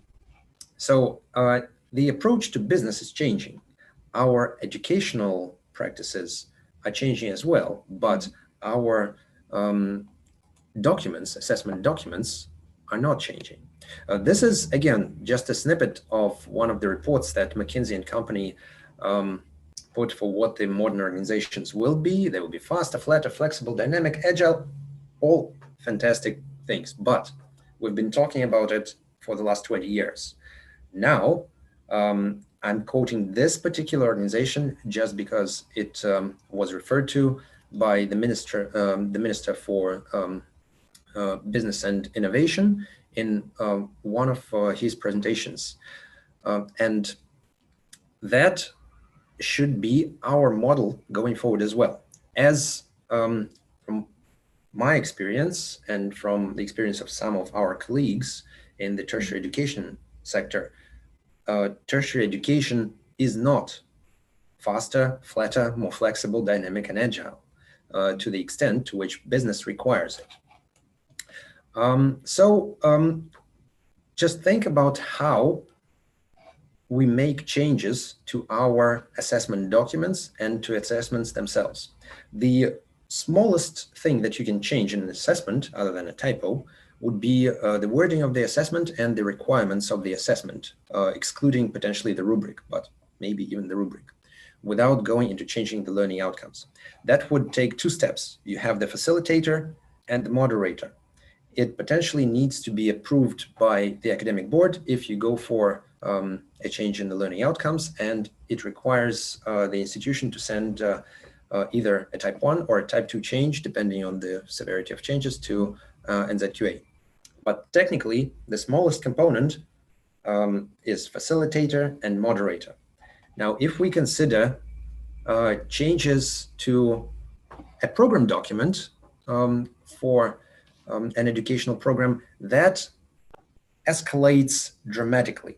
We have tremendous costs. We have, from the research that I was doing on TROC, it came out that developing a qualification and a program for a qualification costs up to, depending on the industry, could cost over $100,000 by different estimates. But people usually put it within the number of $30,000 to 100,000 New Zealand dollars. It involves the work of the faculty, industry board, academic board. It then needs to send updates in various iterations to tech. If the organization has domestic students, it needs to send updates to NZQA for approval of the program changes, for approval of the program. Depending on the level of the program, the complexity grows or diminishes a little bit. For qualifications level 1 to 6, there is a set process. It's still expensive. It's still a lot of bureaucracy, but there are set qualifications that cannot be tampered with, so to speak. And as long as the organization develops the program to those specs, it's all good. For bachelor and above, there are different processes which are not the focus of this research, but this is just to give you the idea of complexity of how much effort goes into changing a program, considering that we're supposed to be agile and adjusting to the needs of the business. And the problem is that formal programs, formal educational programs are significantly behind what the industry requires. For us in Auckland International Campus, it's an additional issue because our students primarily come with some experience, potentially with previous educational experience, with some work experience, and they want to enter the labor market as quickly as possible. For us, this connection between education and employment becomes even more critical than for some of the, well, let's say, than for a university, even though the connection is still critical, but it's not as pressing as it is for us. So for us, lagging behind what the industry requires is a death sentence, in a sense, from the business perspective. Formal recognition does not necessarily recognize everything that the students do. So if a student creates an outstanding project, how do we formally recognize that? It's not reflected in their qualification, in their completion documents. What we list there is the learning outcomes, graduate profile that they achieve, and we sort of move on. It's an equivalent of a system where you're not incentivized necessarily to achieve better, because you'll still get the same completion document. So this means that employers get relatively little use out of the formal completion documents that we provide to them. They look at the, for example, the institution, they look at some of the courses, the topics, but they don't get the narrative, the rich narrative of the students' capabilities out of the learning outcomes that are available in those documents. So we were looking at a case study for one of the courses that is delivered in our campus. That's Leadership in Action, and I'll pass it on to Bing to talk about it. Thank you, Yuri. The case study actually look at one of the core courses taught in the undergraduate programs that students need to complete for their Bachelor of Applied Management qualification. This case study actually particularly focused on the team projects that not only requires students to input various ideas, but also requires them to demonstrate capabilities that go beyond their formally assessed learning outcomes. So the course name is Leadership in Action. The course is usually delivered in the second year of the bachelor degree. The purpose of this course is aimed to develop and also advance their leadership skills. So it includes 3 learning outcomes. The first one is justifying the choices of leadership styles for specific situation. The first learning outcome is assessed by assignment 1, which is a case study. And the second and the third is participating ethically in various team roles to inspire others and self to achieve desired learning outcomes. The third one is evaluate their leadership potential and also develop their leadership future leadership development plan. So, so the second assessment, which is team projects and plus individual reflection, which is assessing second and third learning outcome. So our case study is focusing on the projects that requires a student to form a team. Normally it's 4 or 5 students in one project, and they are required to design, plan and execute, as well as reflect on the projects that highlight the ethical issues associated with the leadership team dynamics of in the projects of the trying to disseminate the cultural artifacts, and as well as a cultural practice around the cultural artifacts. So I've actually personally delivered this leadership in action course for 2 study blocks myself, and Yuri was the one delivered before in 2019.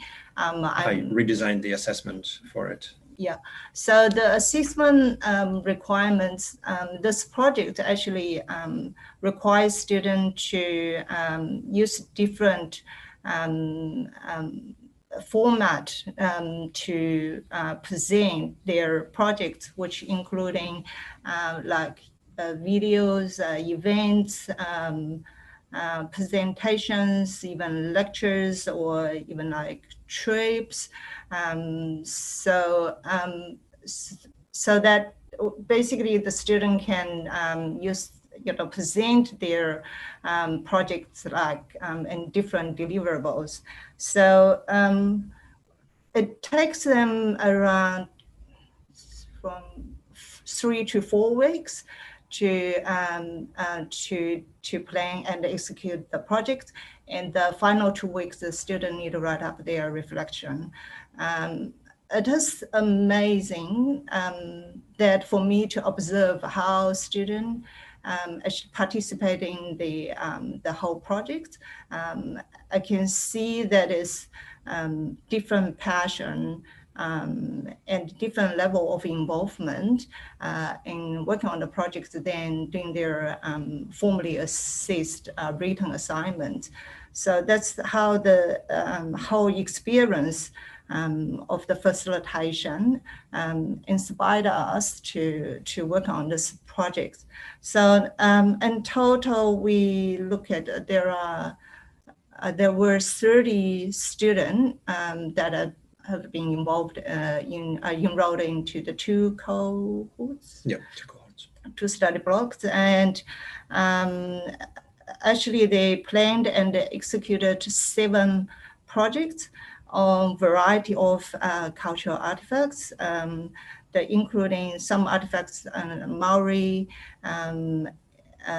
also Indian and Chinese cultural artifacts and practices. So all the learners are actually in 20s, and the purpose of the project is trying to influence the wider society as much as they can to inform the society about the cultural practices. So so there were quite a lot of options for them to deliver their projects, but quite commonly they chose to use the social media to as a method to or platform to present their projects. So as part of the projects, they also need to write their reflection, and also the reflection needs to base on the feedback. Use the feedback to evaluate their the practices and the development of leadership. So that's why social media is also being chosen, as it actually has the evidence to prove or give them the chance to reflect how effective the leadership was practiced by the student. So our project is trying to focus on not their formal achievement, which is assisted by their assignments, but we tend to focus on their informal achievements. And our definition, informal achievement is the ones not directly recognized through the learning outcomes. Therefore, they need to be relevant to their learning, need to be relevant to their future employment, and as well the the leadership development. So we trying to, what initially we formed the idea is trying to use learner's capability framework that developed by Otago Polytechnic in 2019, use it as a base to code the data that we the data for this project. So sorry, just going a little bit. So the data, including the student assignments, the YouTube videos, not YouTube, including Facebooks and also events, their photos, and also including a staff feedback, staff who participated in their events, as well as a student own reflection. So through our coding process, we actually identified seven common codes that are not actually formally assessed by the course. So the first one is they are able to apply appropriate tune and style. They are using verbal and nonverbal language appropriately. They are able to apply styles and types to diverse audience. And also they being able to discuss professional issues orally. Also they are able to understand other culture and engage in other culture appropriately, and they are able to develop creative solutions, undertaking creative challenges. Also for another category of codes, we're trying to focus on spontaneous learning achievement. So which we have defined as 3, which was actually named and the capability framework. So these including using different methods and styles of visual language, planning and completing projects by deadlines, and being digitally proficient online. So what we actually really struggle at this stage is the capability framework it's not actually be able to capture all the informal learning or the informal achievements enough. Also, it's not actually quite updated, especially on the digital capabilities side of learning. But however, we think the Otago Poly's learner capability framework actually can provide a solid foundations for us to move forward for our research. I'll pass on to Yuri to talk about the future directions. All right, so the challenge for us was that we have this rich information from the students, these projects that they achieved, but this is in no way communicated to their potential employers. This is not recognized informally by their organization or formally in any format for that matter. So we thought that we should try and create this culture of recognition of projects like this within the organization. But obviously the question will be, is this going to turn into another layer of paperwork?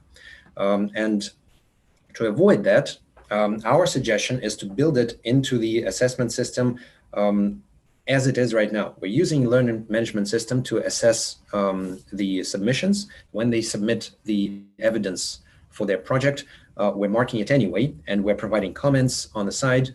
If there is a separate tab for comments into which the comments can be put, it can feed into a database, and this can initially, the way that we're planning it, it could be something very simple. An Excel spreadsheet with that is connected to a template, even a Word template, where we could press the button and technically take the comments, transform them into certain capabilities that the students have achieved. And this gets put into a template for a recognition letter from the organization, which can then be presented to the employer. That would be a good first step. But this, if we do it through all these stages, assessment submitted by the students, when we mark it, we add it to the database, our comments go into the database. We verify these comments and achievements in the assessments and result committee, and then the recognition certificates can be issued informally by the organization. Well, relatively informally. What we achieve here is we build it into the process that is already happening. And this is the key. If the costs are not added, if the work is not added on top of everything, then this is exactly what we're trying to achieve. This also helps create a database of informal achievement that then informs and captures the good practices that we developed in the courses. Because when we pass the course from one lecture to another, the knowledge does not necessarily carry through. There is definitely some loss of very valuable work that is done by others in this course. So anyway, you can have a look at the codes that we developed. A little bit of information is available in our abstract, and we hope to add, there are some technical details that we need to add to our coding, but we are actually hoping to trial this process at the end of the term when we have our last assessment meeting for the term, and we're hoping to start creating this database, which can then hopefully serve as a grassroots foundation for future program development, because that sort of creates more more interesting feedback into future program development, could potentially reduce costs at all levels. Of course, this only works under certain conditions, with people being familiarized with this. Digital divide is not going anywhere. This depends heavily on people's digital literacy and how well they want to engage with digital technology here. But anyway, that's work in progress. That's what we're trying to do at the moment. Yeah, sorry, it took us a little bit longer than we planned, but you know, like with any project, you can talk about it forever. Some useful links that we used for our methodology in particular. We used the article here and Hersler, a very good methodological description of what of how to code and identify informal capabilities within student projects. Thank you very much. We would be happy to answer any questions that you have. Thank you very much, Yuri and Bing. That was great. It was quite interesting because we heard something about the learner capability framework yesterday from Amber, and then this is good to have sort of a specific working out of how that works in a particular context and some of the challenges with that. So we've got yes, 2 or 3 minutes for questions before we hand on to the next people. So are there any questions out there? See that Justin's enthusiastic about the idea of building recognition into existing workflows. Saying that in the chat. Yes, and I think the problem with a lot of informal recognition is that it falls on the shoulders of the facilitators. I think that was one of the key elements. Does this add to the marking load? Does this add to the workload, to the paperwork that everybody has to go through? If we can somehow streamline it, it's not going to be just, you know, done automatically at this point, unless we invest heavily into bringing machine learning, AI into this, which is unlikely to happen anytime soon. For us, for example, as a relatively small organization, but it's a small incremental effort that hopefully should have significant yields going forward.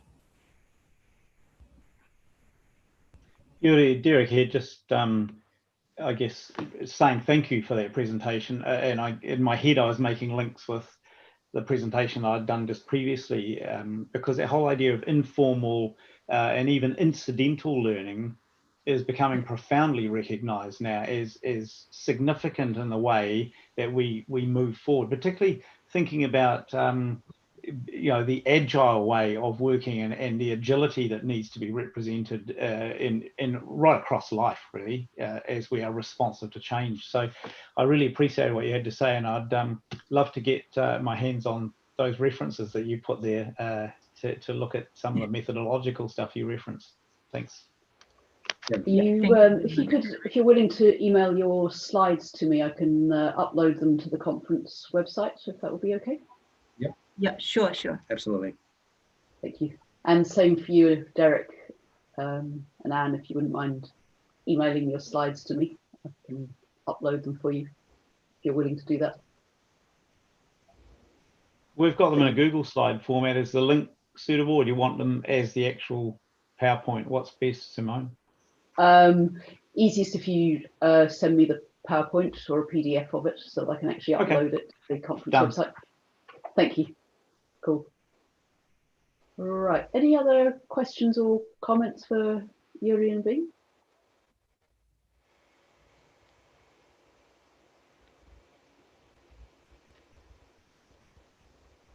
Well, anyway, you know where to find us. Our contact details should be there. Yes. That's great. Thank you very much indeed for your contribution.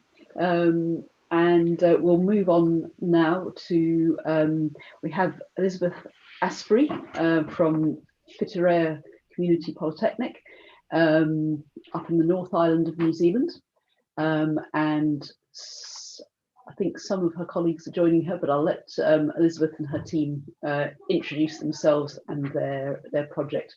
And if you can switch your video on, Elizabeth, now. Hi, yeah, we're here, but it says I cannot start my video because the host has stopped it. Ah, there we go. Right. Excellent. There we are. There we are.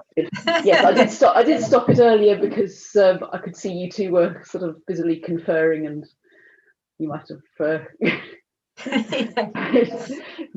not been aware that your video was on. But yeah, that's great. So welcome to you. Hello, and thank you very much for having us live from our spare room today, with the Lego in the background and the dog on the bed. So this is a lovely way to present at conference. We're here today to talk about projects that we're doing currently with Scouts New Zealand, and we're going to share screen with you so that you can see. Okay, can everybody see our slides? Yes? Yes, good. Thank you. Yes. Excellent. Okay. So we've been doing a project now and working with Scouts New Zealand for some time. They came to us looking for ways of really reaching out to all the people in their organisation. They have currently 5,000 people in their organisation, but they're all spread across New Zealand in tiny wee pockets here, there and everywhere. And what they wanted to do was enable all their members. Sorry, I'm just gonna stop you a minute because some people don't seem to be seeing your screen, though I am.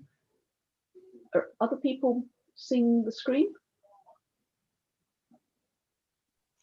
Yes, looks good to me here in the US. Okay, that's good. Maybe just just Kerry, who's in the office with me, isn't seeing it for some reason, but maybe that's just an issue here. So sorry to interrupt you. Please do carry on. Oh, that's okay. Sorry, no trouble. Yeah, so what they wanted to do was try and find a way of reaching out to all 5,000 plus of their volunteer membership.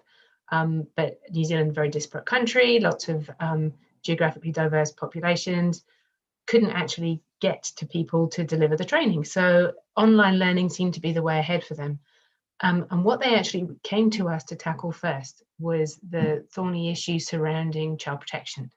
And we're here now to talk to you about that and our experiences of working with them, looking at child protection, but also diversity and inclusivity training and how that's worked for us and working with them. I'm Elizabeth, and this is Emma.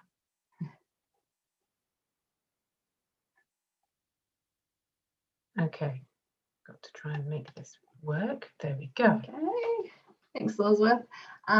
So we thought that we would sort of start our presentation with a whakatauki, and this is actually how we start one of the modules for Scouts as well, specifically in the diversity and inclusion module. E koe koe te tui, e kiti kiti te kaka, e kuku te kiruru. So what that essentially means is that it takes all kinds of people. It's a bit of a metaphor which encompasses the concept of diversity. Many birds in a forest create a chorus of beautiful bird song, just as we are all unique, and together we create a diverse and wonderful community.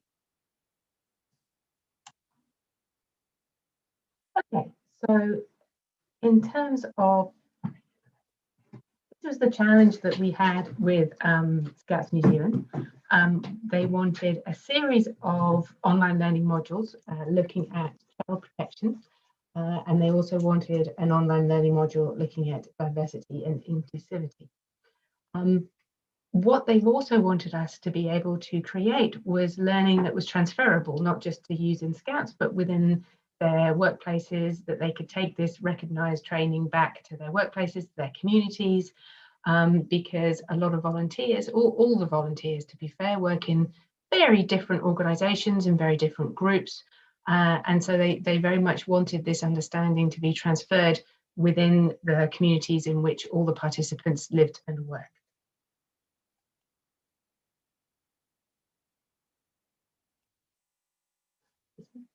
Okay, so the problem at hand, and I'm not quite sure how many of you will know this, but New Zealand has one of the highest rates of child abuse in the developed world.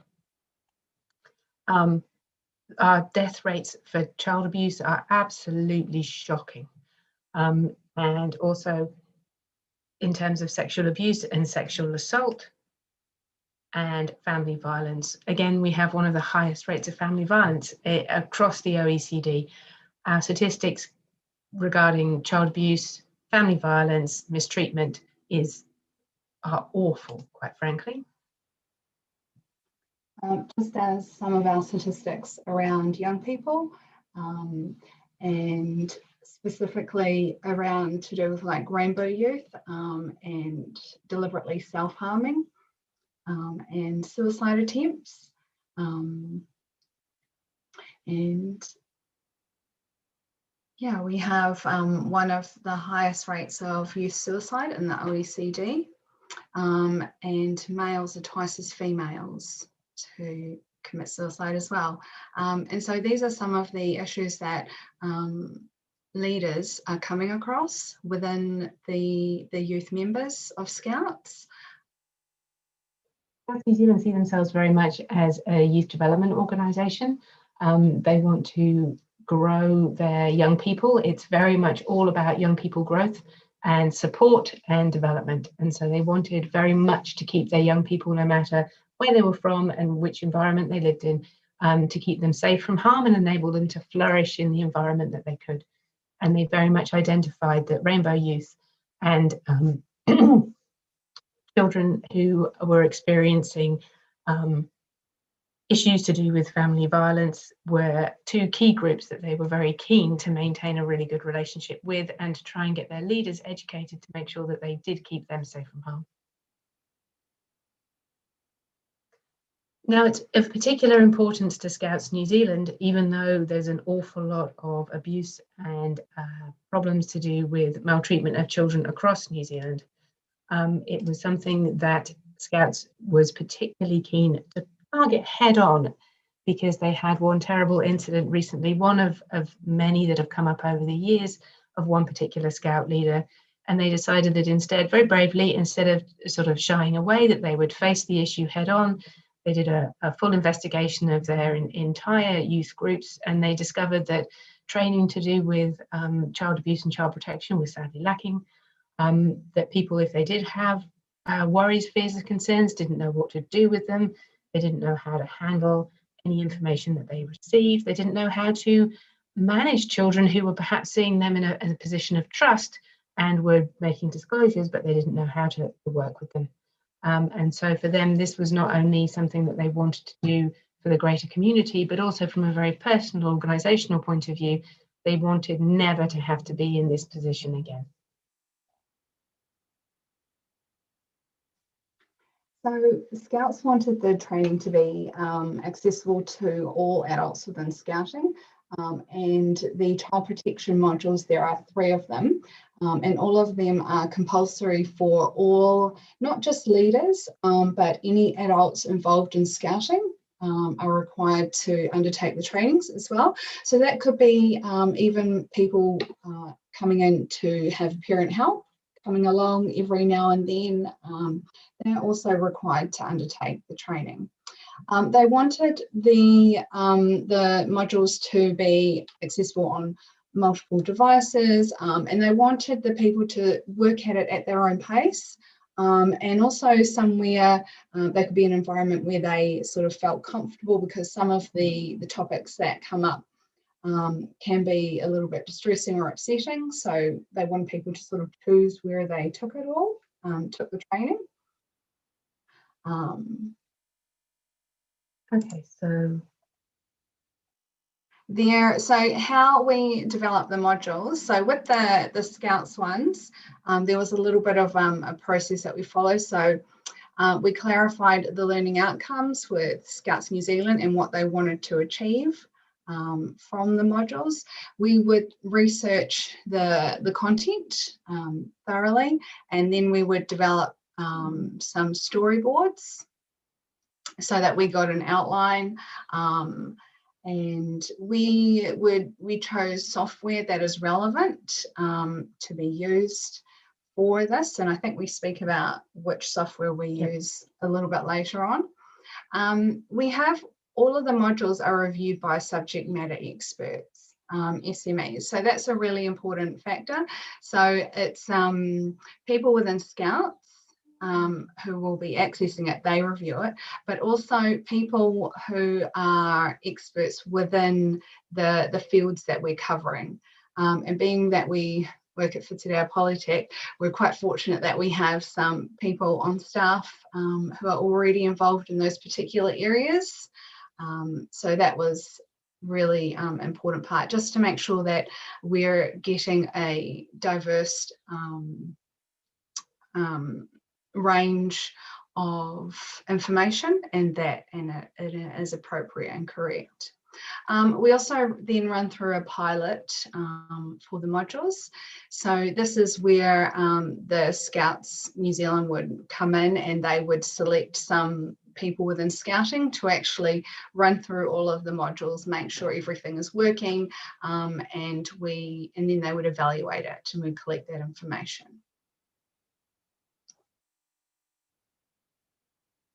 Okay, the software we used to create these modules was we used the Articulate package. So we specifically use for these Storyline 360. So that's part of the Articulate suite. And Storyline is really flexible, and we can specifically tailor make the modules and also interactions so that the learner is participating in the module as well. They actually have to think and be reflective, and that sort of relates back to some of the original goals from Scouts New Zealand, is that they wanted the members to reflect on their time in Scouts and things that they can do. And so Storyline really allowed that flexibility to be able to do that. We did a little bit of a screen grab for you so that you could see the kind of interactions that we used. As you can see, we used as many interactions as we could with this, so that people got not only the chance to watch, but also the chance to actually interact with the modules to try and improve their learning and to improve their understanding. What we didn't want to create was modules where somebody could click play, walk away, go walk the dog, and then come back later and click finish and have the whole thing done and dusted. Another thing that was very, very important to us is that we are Kiwis, And these people who are going to be doing the module are all Kiwis. They want to see themselves in there. So we were really, really keen that we used images that were related to New Zealand. We used characters and people that were clearly from New Zealand. We were very specific about diversity within the modules in terms of ethnic representation. We also made sure that when we went and filmed, which we did, we went and captured filmed content with branching scenarios, that we used scout groups that were representative of what we could have here in New Zealand. We were really, really keen to make it able for people to see themselves in this learning.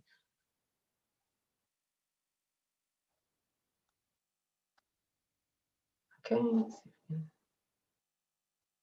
get this part. Okay, sorry. Well, I was going to say what you also, yeah, There we go. what I was going to say, just adding to what Elizabeth was saying before. So that was like a little bit of a screen recording, but what you couldn't hear was some of the audio. Also, to increase accessibility and make it a bit more interesting, we do also have an audio narration as well to some parts of it, and that sort of really adds to it as well. Mm-hmm. With the video scenarios we create, we do everything ourselves, so we learn how to do an awful lot very quickly. And we got scout groups and actors, and luckily on a beautiful sunny day, unfortunately this didn't quite come out as we planned for this slide, but we created a number of branching video scenarios where the participants could see and act on what they were witnessing. In this video, the scouting leader shutting the car door was verbally and physically abusing her son, while all the other scouts walked past. And it was, what should you do? Should you intervene? Should you not? Should you speak to them later? How should you handle this situation? And then depending on which response that you created, then the branching scenario would take you down different avenues, hopefully ending up at the right solution. And if the right solution was not where you ended up, then it would take you back and have you walk you through what you should have done instead. So we tried to be as engaging as we possibly could with this group of people. Also, one of the other things that we did was we created some animated video content. In this particular one, he's currently a scout leader, but he has gone through scouts, and he was quite happy for his real name to be used and for his voice to be used, but he didn't want to be filmed. We did give him the option of changing his name and being anonymous, but it was something that he wanted to do, but he wasn't quite ready to be filmed yet. So instead, we created an animation to go with his audio narration.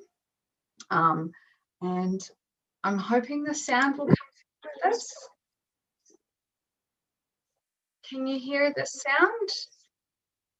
No, I think we didn't click on that button when we shared our screen. No, sorry, I think when we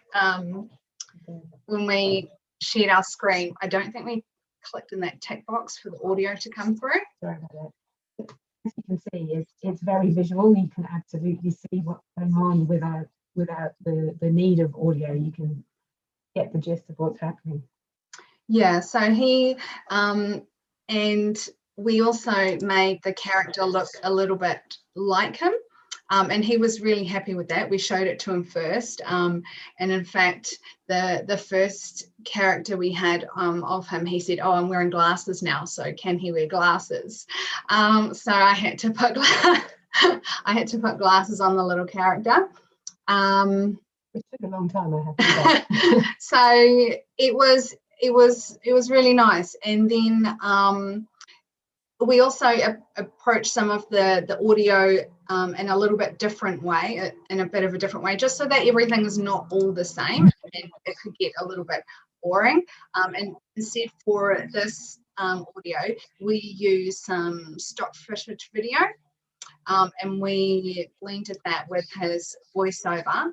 And you see, some of the phrases that he is actually saying do appear on the screen as well, just to give them a bit more impact to what he is saying.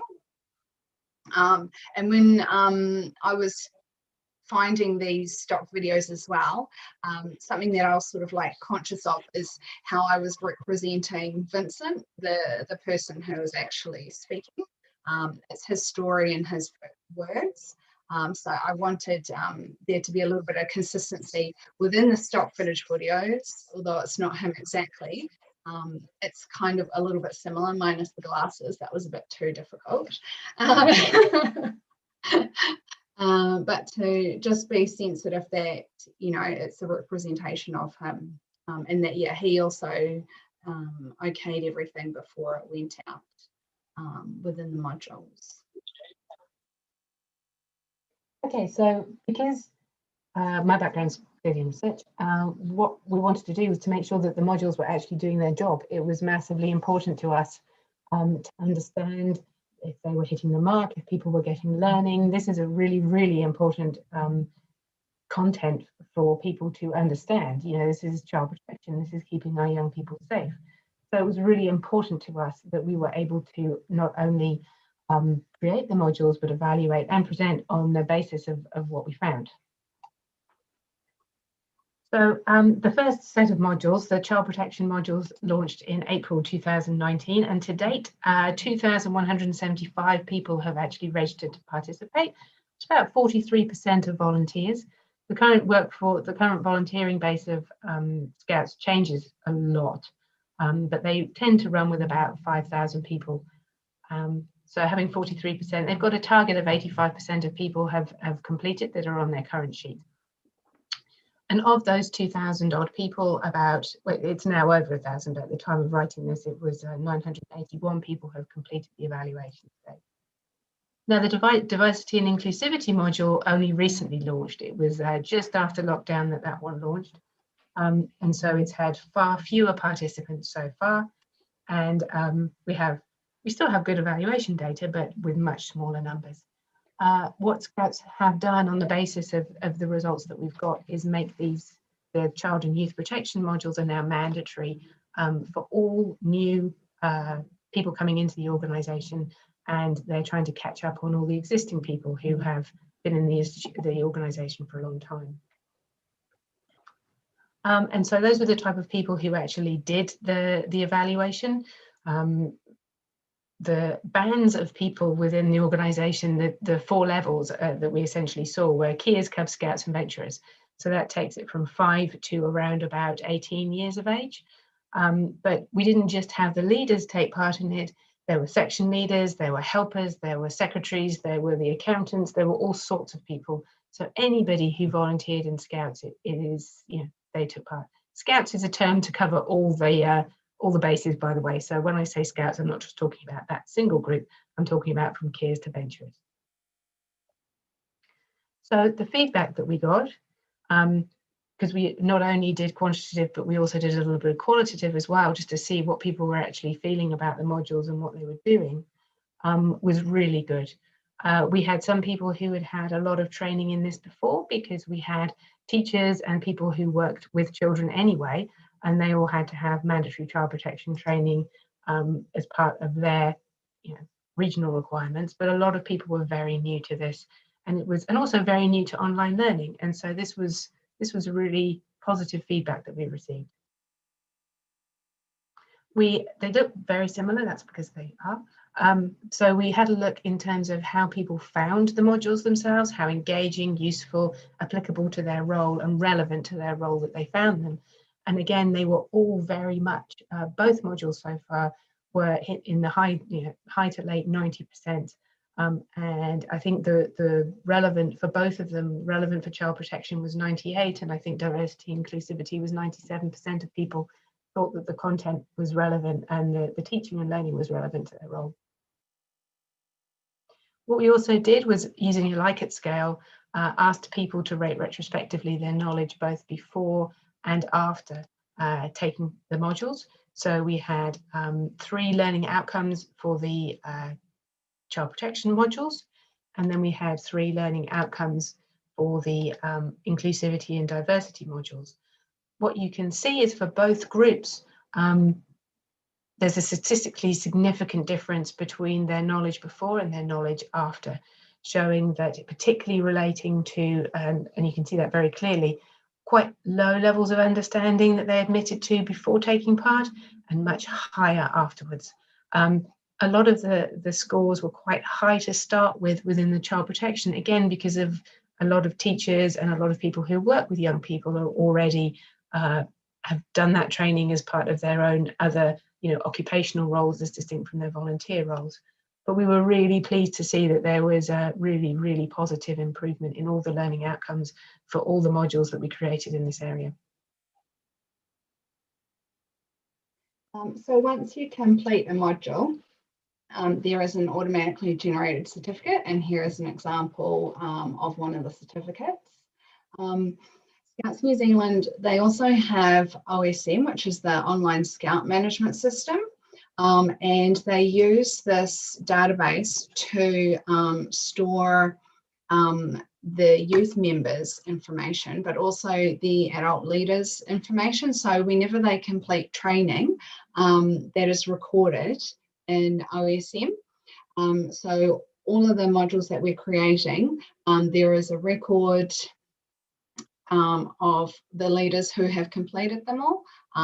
OSM also records things like all of the scouts and how far towards all of their badges that they are and how they are progressing for their badges. And so when I mean badges, I mean actual like badges that they wear on the sides of their shirts. All of that information is stored there, as well as the Scouts' personal information. Okay, so in conclusion, the modules were really, really well received by participants.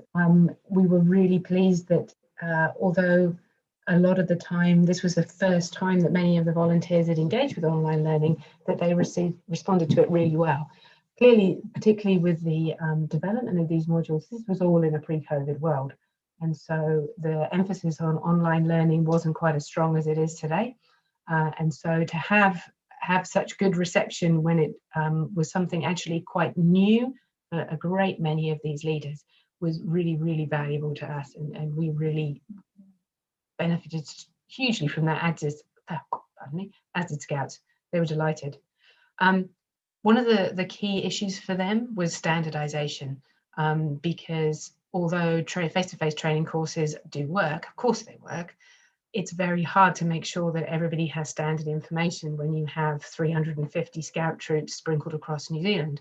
So the fact that this was a standard way of producing this information and getting this learning out to participants was essential for them. And again, it has worked extremely well.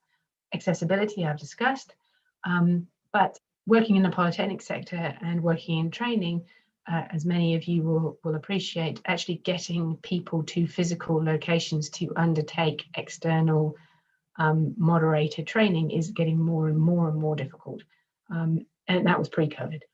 And so the fact that this is accessible and will fit in with people's lives, the modules were all designed to be around about half an hour. So you could fit it into a lunch break after the kids had gone to bed, that kind of thing. We were keen that these people had very, very busy lives and were volunteers, so we didn't want to burden them with massive amounts of information. But you could click through and there was other resources that you could use. You could do them as often as you wanted. And as I say, they were split into 3 half-hour modules so people could get good quality learning in a short space of time. What we were also keen for is that the learning could be transferable. Not only the certification could be transferable into their workplaces, but also the learning was transferable too. And we kind of look at a cascade approach to learning in that if you teach somebody something, they'll teach somebody else. And so it was raising awareness and sort of engaging with the community on this level was something that was a real benefit from these modules. We tried to be as inclusive as we possibly could in terms of actually getting the information out there. We were aware that particularly out in the WOPs, there is no internet access unless you stand on a hill and the wind is blowing in the right direction. So we were also able to send out discs to people. We've had very few, to be fair, who have requested get discs, but it is there and it's a resource that Scouts are able and willing to provide for people. And finally, as well as online learning it's cost effective. It wasn't that cheap to create in terms of the additional filming that we had to do. But in terms of the fact that we've had over 2,000 people come and sit through our training has been brilliant. And in terms of cost per capita, it was a great investment for Scouts and something they are really embracing. And so it was really well received, applicable, accessible, inclusive, cost effective, and a win-win for both Witterdair and Scouts New Zealand. Kia ora, thank you very much indeed for that. I think there's something very lovely about having a conference where people are talking about badging in all sorts of different ways, and you're actually talking about learning within the organisation, which maybe originated badging as a sign of learning. Yeah. So it's maybe where the term actually came from.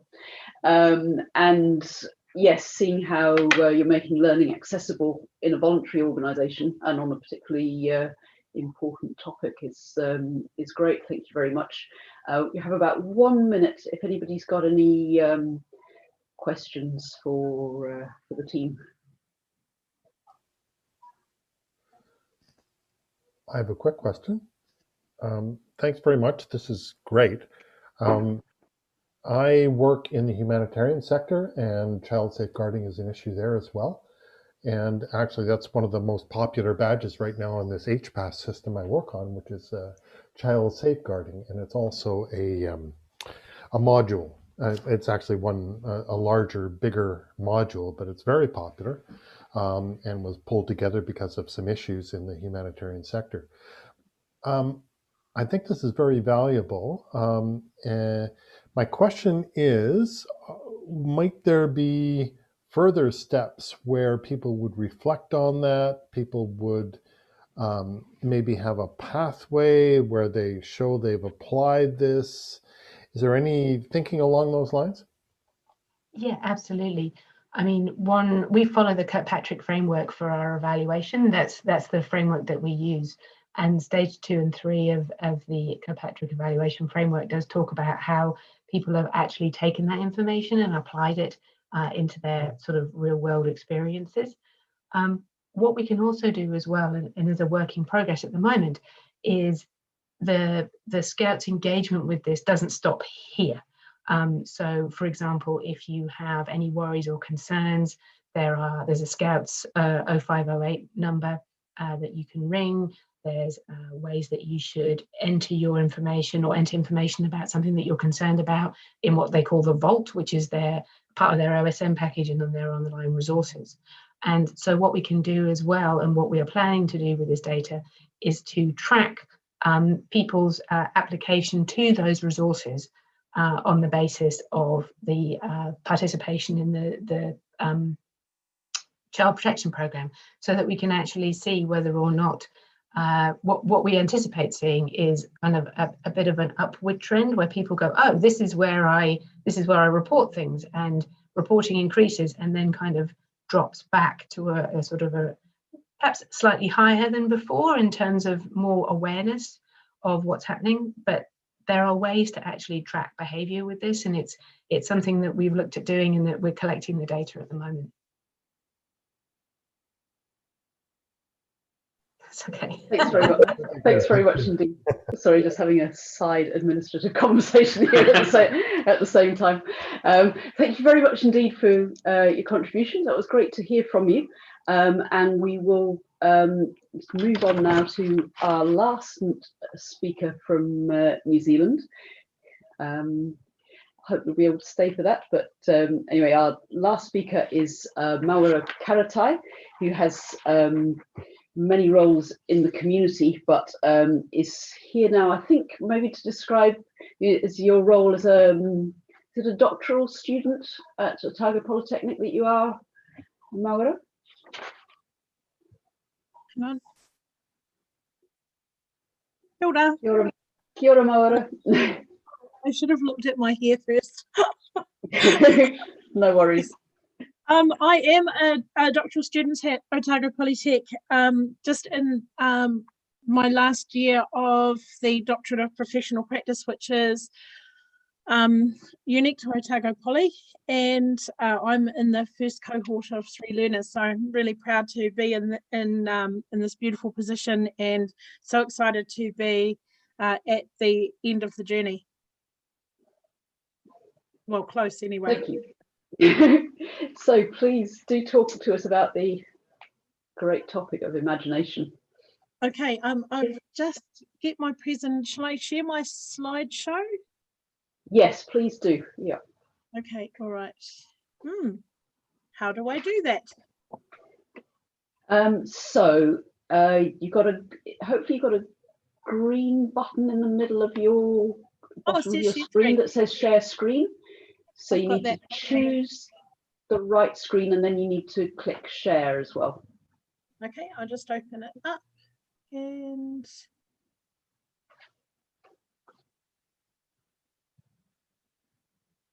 I don't usually use Zoom. The whole rest of the world seems to, but I don't. Share. Okay, can you see that now? Yeah, that's great. Thank you. All right. Okay, and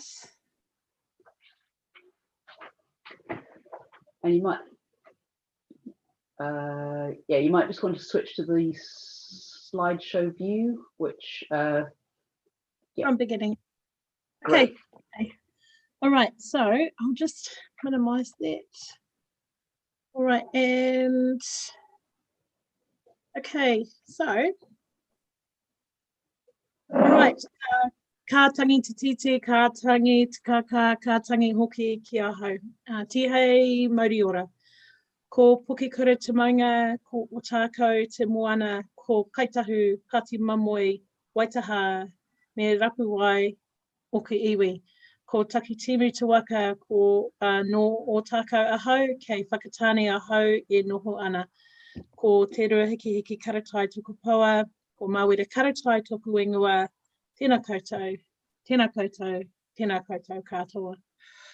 For those of you who may not be from here, that is my formal introduction, which tells you where I am from. I'm originally from Dunedin. All of my family have come from Dunedin. I'm currently living in Whakatane. So welcome and thank you for joining me today. Sorry, I'll just go to the top of my page. I'd like to start by acknowledging my supervisors, Dr. Martin Andrew and Professor Samuel Mann, and also my youngest son, Jack, who gives up a lot of time with me so I can write and complete my goal. I've heard it said that our children will look at our achievements and go a step further, and I say that this is a goal for him I can support. Dr.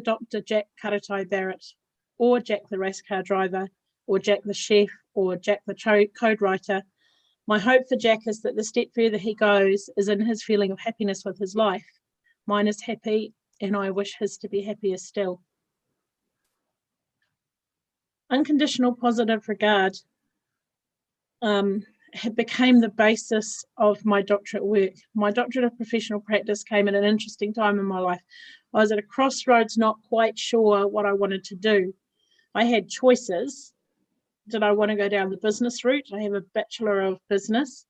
Did I want to go down the environmental route? I had a Master of Professional Practice in Environmental Management, and a really, sound pathway forward for myself. Or did I want to go down the social justice pathway with only 20 years left of my working life, really?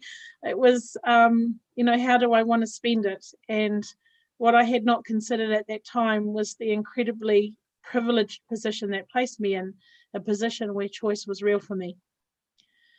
Around this time, through one source or another, I became aware of humanist psychologist Carl Rogers' work on unconditional positive regard, a person-centered approach to healing.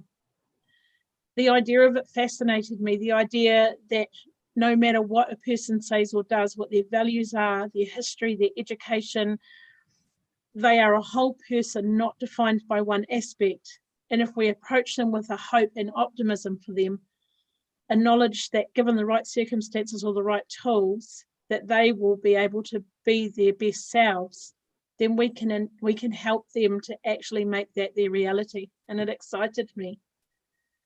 In my life, I'm fortunate to be involved in a variety of organisations where I could see how a model of professional practice around this thinking could help people in frontline positions such as teaching, healthcare, law enforcement, customer service, social service, and others, where having a negative view of someone or simply an inability to find a way to build a working relationship with them could create a barrier. If you imagine somebody who's sitting in our like work and income office, and they've just sat down and they've had someone come to them and say, I have no money in the cupboards and my children are hungry and I need you to give me money for food.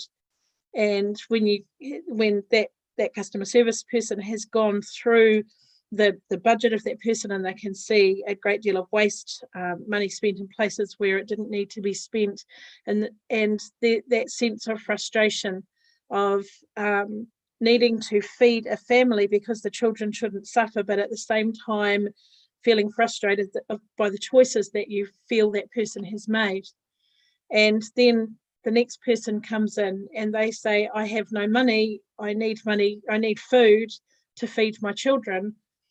And you go through their budget and you see that they've wasted money, or you can see signs of drug use, and that feeling of frustration that grows and grows. And then the third person comes in and says, I have got no food and I have no money, can you please give me money for food? And by then you no longer care. That complete loss of empathy, that complete loss of caring. So as soon as you get to that position, then you start to create barriers. Whether it's because you no longer care, therefore you don't do as much as you possibly could, or you no longer care and you just choose not to do as much as you possibly could. So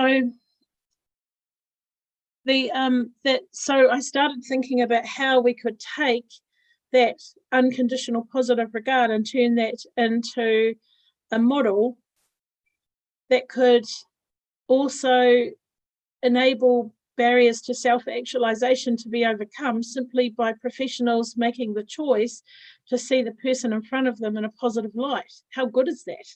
So it's just such a simple idea, isn't it? Like, instead of choosing to judge this person, instead of thinking of them in a negative way, I'm going to choose to focus on them in a positive light. I'm going to find this one thing about them that I can relate to, that I can understand, that is positive, and I'm going to use that as the basis for our ongoing relationship. And I thought, wow, that would be so amazing to turn that into a model. And so began an exploration into unconditional positive regard. And then one wonderful day, Sam asked me a question that would change my entire life. He said, Mawera, what are the key parts of unconditional positive regard? How does it actually work?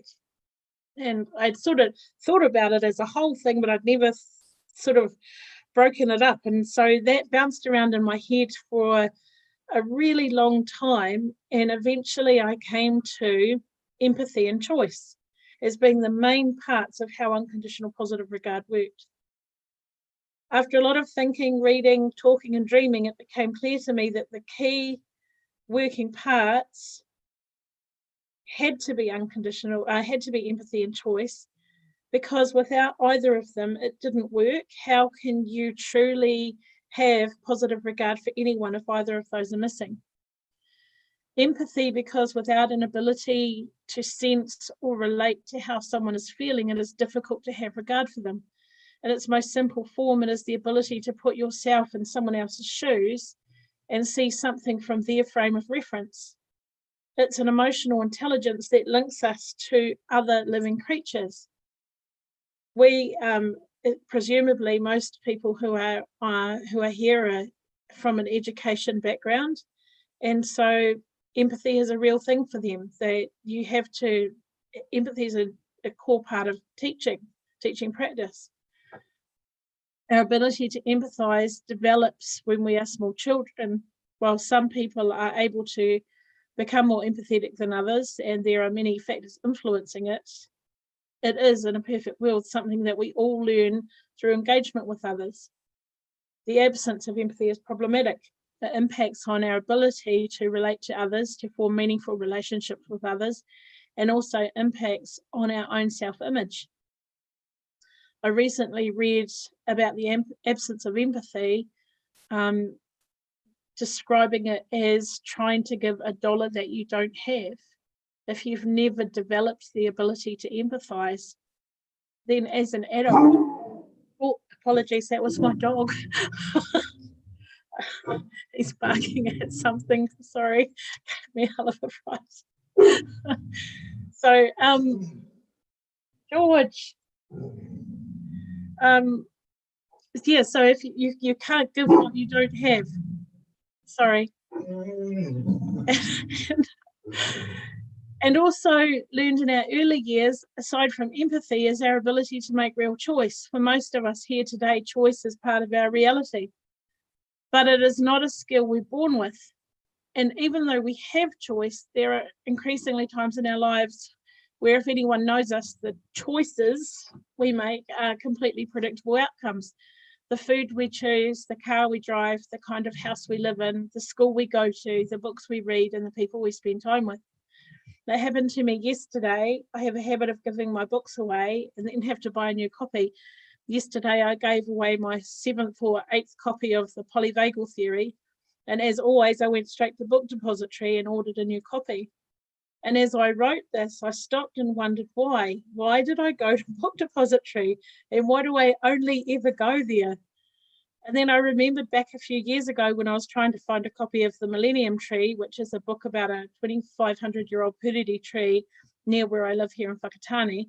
And Book Depository was the only place I could get it. And so I've always gone there ever since. I could go anywhere. I have a choice, but that's the place I go. Now think of all of those things where you have absolutely free will and choice, and then wonder how many of those decisions could have been predicted by anyone who knew only a little bit about you. But you could choose anything. Why do you keep choosing the same things over and over again? For some people, the ability to make choices has never developed. Their entire lives are a set of predictable outcomes, and yet when things go wrong in their lives, they are accused of bringing that on themselves. What if the choices we think they have, based on our own privilege and standing in a place of judgment, was not choice at all? Your ability to choose is based on your ability to perceive some sort of outcome or outcomes based on a decision that you make. I remember at a conference once, a man came up to me and slapped his book down on the table and said to me, "What is it with you?" And excuse the mispronunciation of the word Māori, but this is literally what he said. "What is it with you Maoris?" He said to me, "You know, I went to school with a lot of Maori boys, and I've been successful in my life and none of them have, and yet we all had the same choices." And it really brought home to me that this lack of understanding of what real choice really is. And the conversation that came from it was really interesting. And I used his car. When he put his book down on the table, he also put down his keys, and he had one of those key fobs. So I knew he had a recently purchased car. It didn't have a normal key. And I said to him, "What sort of car do you drive?" And he said, "A Holden." And I said, "Well, how many of your friends would have guessed that you would buy a Holden?" And he said, "All of them would have." And I said, "Okay, what color is it?" "Blue." "Well, how many of your friends would have guessed you would have bought a blue Holden?" And he said, "Oh, all of them. I only ever get blue Holdens." And then I said to him, "So do you always buy your blue Holdens from the same place?" And he said, "Yeah." And I said, "So you have the choice of buying any car in any colour from any place, but you always buy a blue Holden. Completely predictable outcome." "Yes." And I said to him, "Now I want you to think about those kids that you went to school with, and I want you to think about the environment that they were raised in. I'd like you to think about," he was an older chap, would have been about 70 at the time. "So I want you to think about the difference between the way the teachers treated you compared to the way they treated them. I want you to think about the language that they spoke. I want you to think about the massive cultural change that they had endured during that period. And then I want you to think about the predictable outcomes for their lives. I want you to, after you've gone through all of that, I want you to tell me, do you still think they had the same choices that you had? And he just sat for a minute and he said, oh, I'm sorry. And I said, that's okay. And we need to be willing to have those conversations with people, because if we don't, then we deny them the opportunity to grow. It's really easy for us to point fingers at people and say they had a choice, but gosh, so much of what we think is choice is really predictable outcomes. This conversation about choice and empathy as being the main components of unconditional positive regard rolled around in my head for a really long time. And I knew that I was missing something. There had to be more to the story. And so I was down in Dunedin and I sat down with Martin and Sam. And one of them, or both of them collectively, because they're really clever, said to me, Marweta, what is the link between choice and empathy? And I immediately knew what I had been missing, and that was imagination. Dictionary.com, which is the place I always go to when I want a dictionary definition, even though I could go to a dozen places, defines imagination as the faculty of imagining or of forming mental images or concepts of what is not actually present to the senses. The action or process of forming such images or concepts, the faculty of producing ideal creations consistent with reality, as in literature, as distinct from the power of creating illustrative or decorative imagery. The product of imagining or conception of mental creation, often a baseless or fanciful one. The ability to face and resolve difficulties, our resourcefulness, as in a job that requires imagination. It's where innovation comes from. In psychology, the power of reproducing images stored in the memory under the suggestion of associated images. So imagination is huge. It's pretty amazing, isn't it? Just now as you sit here, try and think of any part of your life where your imagination does not play a part, and you just use your imagination in doing so. Cool, isn't it, that you could do that?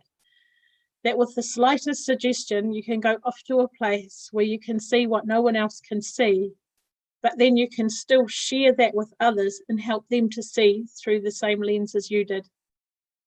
If your imagination is never developed, not only would you be unable to carry out my request from before, but you would also struggle to make choices and struggle to empathize.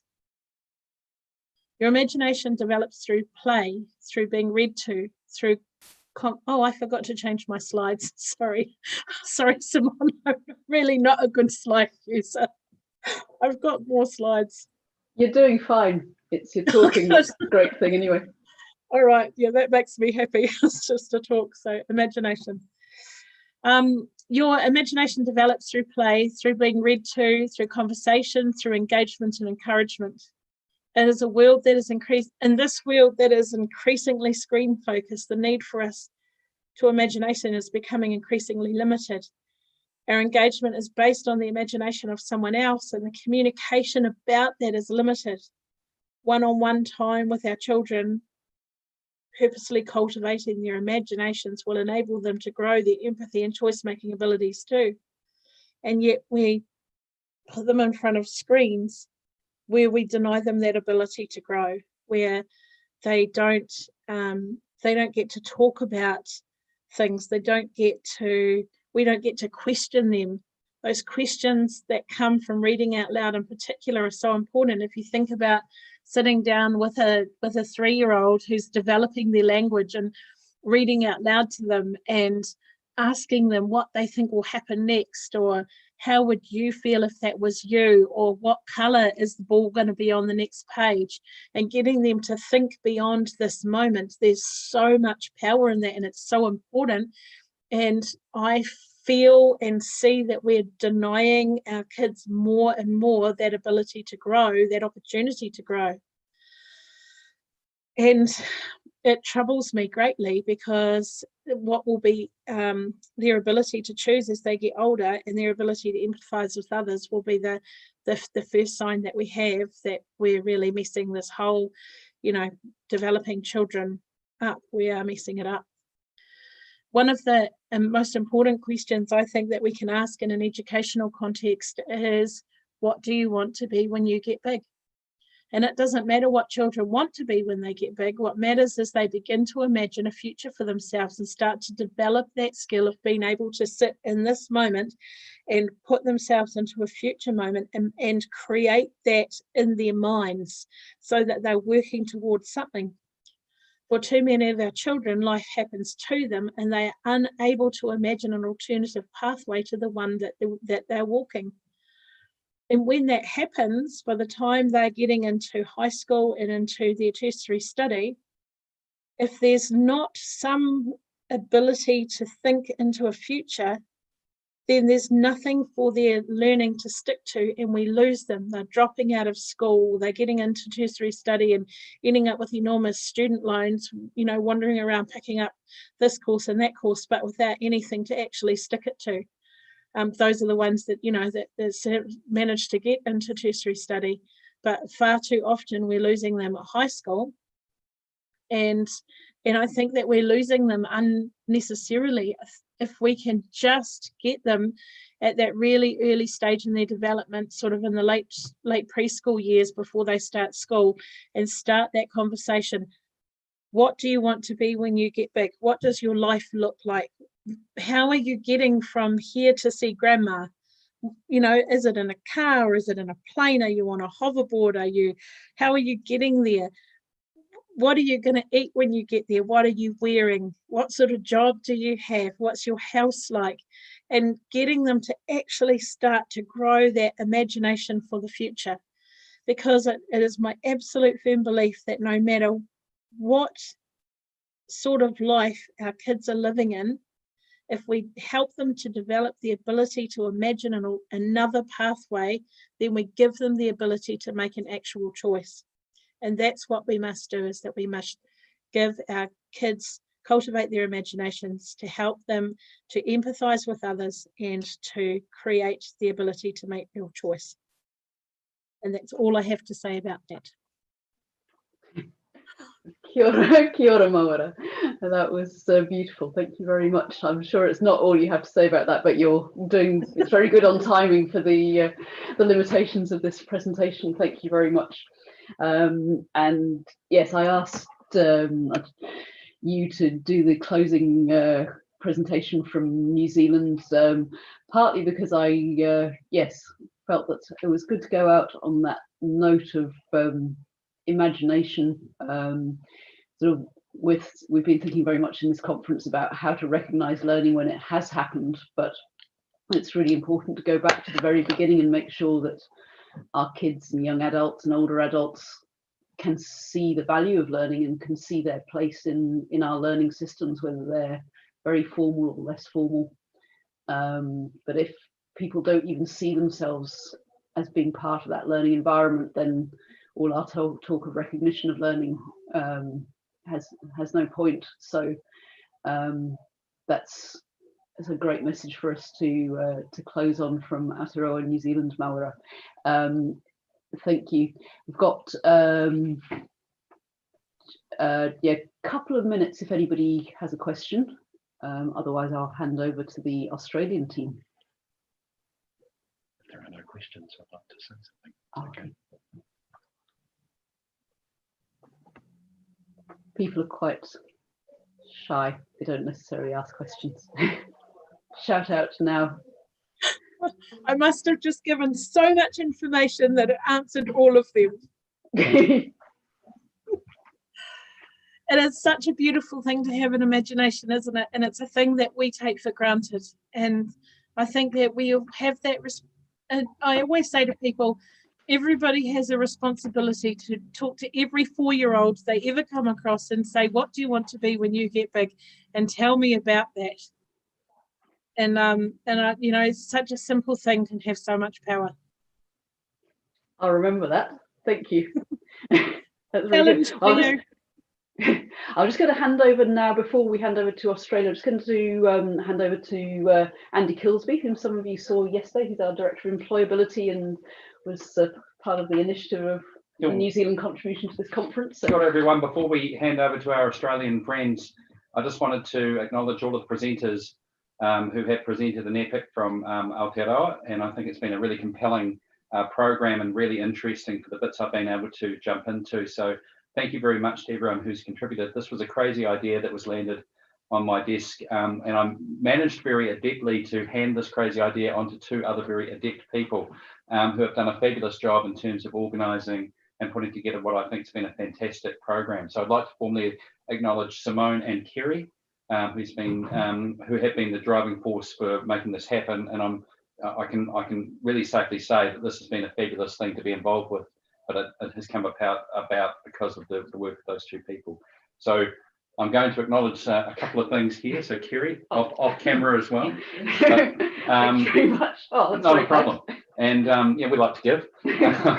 But yeah, obviously that probably concludes the New Zealand section, and I'll let Simone then make the formal handover to across the Tasman and 2 hours and different time difference. So thank you. Oh, thank you very much, Andy. Much appreciated. But yes, it's all down to great presenters on both days from New Zealand. Now I'm going to do two things technically. One is that I'm going to take the spotlight off Mawara, which you maybe didn't even know was on you, but it's a little trick to make you appear center stage. And I'm going to hand over the hosting to Kate in Australia. So I'll just find her on my list. Thank you. There we are. So I'm now making you the host. I'm going to stop my recording. So kia ora, Kate, nice to see you. Nice to see you too. So we're going to head off pretty soon. I'll just give you one instruction. Hopefully at the top left of your screen, you can see something that says live on YouTube. Yes. And if you click the down arrow, you might have a thing that says stop streaming. Mm-hmm. So that's just your job at the end of your sessions is to stop the live stream, please. Okay. I will write a note in massive writing on my notepad next to me. And other than that, yeah, welcome to Australia, to the Australian contributors, and Kate, who's been organising the Australian contributions. And yes, this is New Zealand handing over to our big neighbour. Thank you, Simone. Can I ask a very quick question again? I'm recording from this end as well, is that right? Yes, if you can hit, yeah, just as a backup, if you hit the record to your computer on Zoom, that would be wonderful. That would be good as well. And yeah, hopefully I'll be able to drop into some of your sessions, but hope it all goes very well. Anyway, I'm sure it will. It's got some really interesting titles. Fantastic, thank you. All right, well, it's 11 o'clock. I will begin by acknowledging the traditional owners and custodians of the lands on which we meet today, and pay my respects to Indigenous elders past, present and emerging. Sovereignty has never been ceded. It always was and always will be Aboriginal land. It's my great honour to meet today with 3 sessions from Australia, with some leading colleagues really working in the intersections between evidence, assessment, recognition, what is recognised, how things are recognised, who recognises, some really big disruptive but innovative ways to think about what learning and teaching and assessment is in formal and informal places, and how in multiple sites we actually can come to know and then be recognised for that knowing in multiple ways. So I'm going to moderate this session, and then I'll have 2 further sessions later on today. And hopefully if you're here in our live streaming or you pick us up in a recording later, you can engage with us in Twitter and other ways through our community to actually have a bigger, broader discussion about this. I'm just going to ask Dan. Dan, do you want to share screen from your end? Sure thing.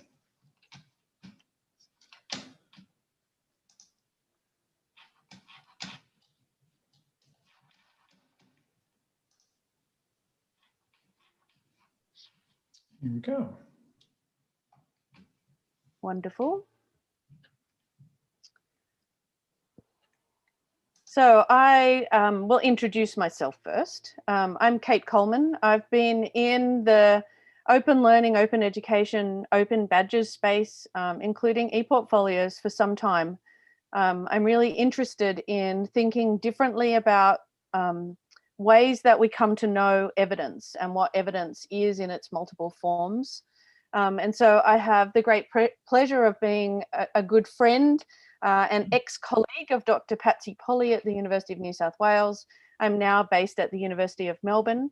I've worked with Pats for a long time, firstly in ePortfolios and coming to grips with how we might assess in different ways and think about what assessment of learning actually might look like over time across the sciences. I'm going to hand over to Dan so that he can introduce his panel today that includes Dr. Doris Zana, which I'm probably terribly mispronounced. No, that was correct. Awesome. Managing Director of EDILEC. So Dan, I'll hand over to you. Fantastic. Right, I'm very excited to be here with everyone today, and we've decided to tackle just a tiny subject. So, and we have all the answers. Actually, we don't, but we do want to have a great discussion with the panel members, and then hopefully get any comments from the audience and participants as well. But yes, introductions. Professor Patsy Polly is a senior fellow of the Higher Education Academy UK, UNSW Scientia Education Fellow, education-focused academic champion, and professor in pathology within the School of Medical Sciences at UNSW Medicine within UNSW Sydney. Patsy is recognized nationally and internationally as a scholar and an invited international AAEEBL board member and chair of the AAEEBL ePortfolio Research Special Interest Group. And Patsy infuses her extensive medical research and experience into educational practice by strategically integrating innovative adaptive lessons, ePortfolio pedagogy, and collaborative communities of practice for students to learn career-relevant professional skills.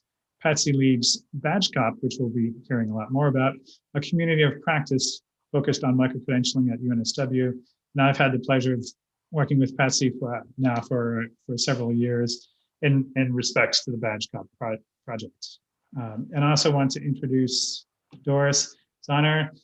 Dr. Doris Zahner is the Chief Academic Officer at CAE, a nonprofit organization specializing in performance-based assessments that authentically measure student strengths and opportunities for improvement in the essential career readiness skills most in demand in higher education institutions and employers: critical thinking, problem solving, and written communication. Dr. Zahner oversees all research studies pertaining to CAE's assessments and provides scientific oversight of scoring, equating, and reporting. She holds a PhD in cognitive psychology and an MS in applied statistics from Teachers College, Columbia University. In addition to her many responsibilities at CAE, Dr. Zahner is an adjunct associate professor at Barnard College and Teachers College, Columbia University, as well as New York University, where she teaches statistics courses to undergraduate and graduate students in the social sciences and public policy. I'll introduce myself, and mine is a much shorter bio. I'm the manager, but still thrilled to be on this panel. I'm the managing director of EDILEC. I have more than 20 years of experience in EdTech, having worked for multinationals such as Blackboard and Pearson in the USA, the Netherlands, and here in Australia, before I founded EDILEC in 2016. At EDILEC, we developed Credentialate, the world's first credential evidence platform, as well as the Open Equala digital repository. And on a personal note, my interest in badging and meaningful micro-credentials potentially may have started way back in the 80s with Boy Scouts badges, but I'll never confess to my age.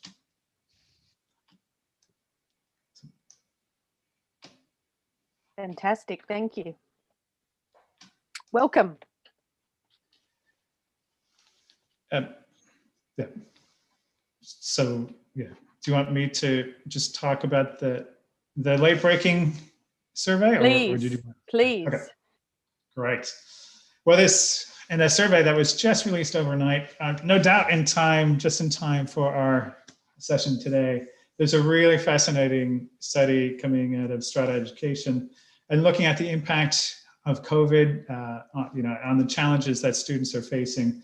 And given our time is brief, I want to explore these much in detail, but just to say that the chasm that already existed between for learners between education and employment has only widened with the impact of COVID, and you can see here some of the daunting statistics and challenges and perceptions that those learners are facing. Another point made in that was illuminated in that survey is the importance of the support that learners are receiving and to helping connect their education across to their career,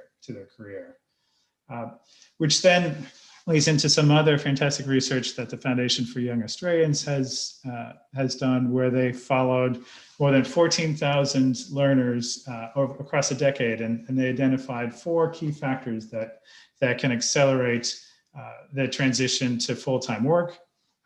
And some of these not surprising, but what surprised me, and I do recommend you take a look at this research, is that building enterprise skills in education was the acceleration factor equals the 5,000 hours paid relevant employment plus relevant employment in one of those relevant career related cluster of jobs, and is really almost equal to the sum of the other 3 factors. So again, with all the challenges and perception of lack of value in traditional degrees, it's still the #1 accelerating factor. So just building on that, I might actually turn to you, Patsy, and just if you can just set the stage on the Badge Cup project and your research there at UNSW. Thank you, Dan. Thanks for handing over, and thanks, Dan and Kate, for the lovely introduction, and to the ePIC Organising Committee for having us here today. And I'm standing on Gadigal country, and they are the traditional owners of the land in which I'm working and standing on today. So I acknowledge these people. I'd also like to start off by talking about Badge Cop. Badge Cop really came together with a group of like-minded individuals at the University of New South Wales, faculty members who were really interested in visualising the skill set that really underpins graduate attributes at the University of New South Wales. So we tend to call these skill sets professional skills, and they are things, of course, like teamwork, communication in the written and oral form, but also other things like critical thinking and so on. So colleagues across the university in various faculties, engineering, sciences, art and design, so across the faculties in terms of representation, were interested in how we can visualize these skills. So we devised a method of actually using rubrics to evaluate how these skills are formed as part of our tasks that we design and implement as part of coursework. So these tasks are authentic to discipline, and they're very important for experiential learning. So when we design these tasks, we have the idea that we're building capacity in our students, and these enterprise skills that Dan just presented are the skills that we're talking about, skills that can be translated into other coursework, skills that can be translated into internships and beyond into the workplace. So that was the driver for getting us together, and we devised a system of how to capture those skill sets using rubrics. Awesome. So Doris, how are you related into this connection around assessing workplace skills? So all the way on the other side of the world, yeah. We are a nonprofit, as Dan said, and we have had an assessment of critical thinking, problem solving, and written communication skills since 2002 in a performance-based paradigm. So that means not a multiple choice test.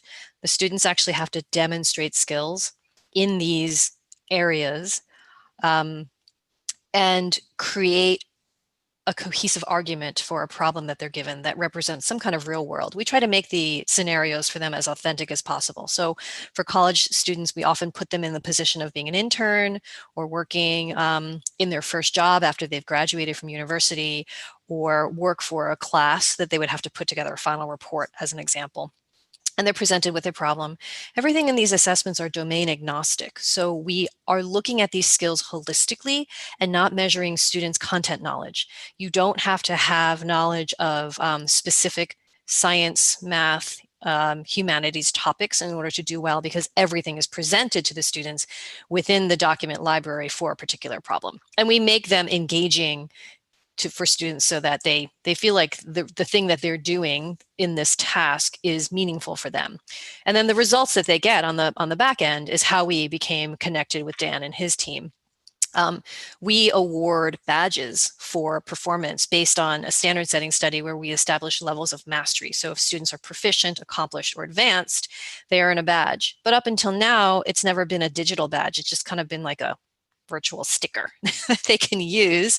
We never really had the technology for it. And so because we know that these are the skills that are essential for success, whether it's at university or beyond in the workplace, the research that I've conducted in the past has looked at both predictive validity of their students' scores on these assessments, in how well it predicts their senior year or exiting year grade point average, as well as post-university outcomes as measured by employment, full-time employment, salary, and or graduate school program admissions.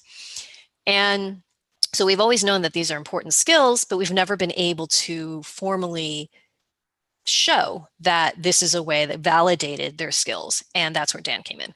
So we've been talking with them. We have an MOU in place. We will intend to have digital badges that are verified. So the employers, when they actually see that the students have these skills, because transcripts from university, at least in the United States context, and I think this is true globally, they don't convey these higher order skills like critical thinking and problem solving. People have their content knowledge displayed on these transcripts, but when you hire somebody out of university, you don't know what their critical thinking skills are or their written communication skills, other than asking them for writing samples. But in those cases, you don't know if it's an authentic example of students writing. They could have gotten help.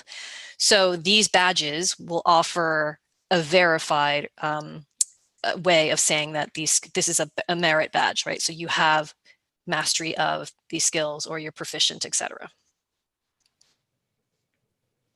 Awesome. And I'm going to ask Dan to jump in, because Doris has just spoken your name a couple of times. It'd be really interesting to hear from your perspective on that, Dan. Yeah, absolutely. Well, and look, and just setting the context a little bit more around Credentialate, we had the great privilege of working with Patsy and her team as design partners to really inform the design and shape and capabilities of Credentialate. And Credentialate itself is not a badge agent or a badge issuer. I see Nate Otto from Badger in the audience, but we actually sit on top of that and leverage those existing platforms to really bring that evidence layer and surface that evidence on a personalized basis. So being able to present both quantitative and qualitative data that has been based on assessments from institutions, from organizations like CIE. So having that verified data to ultimately help bring meaning to that micro-credential.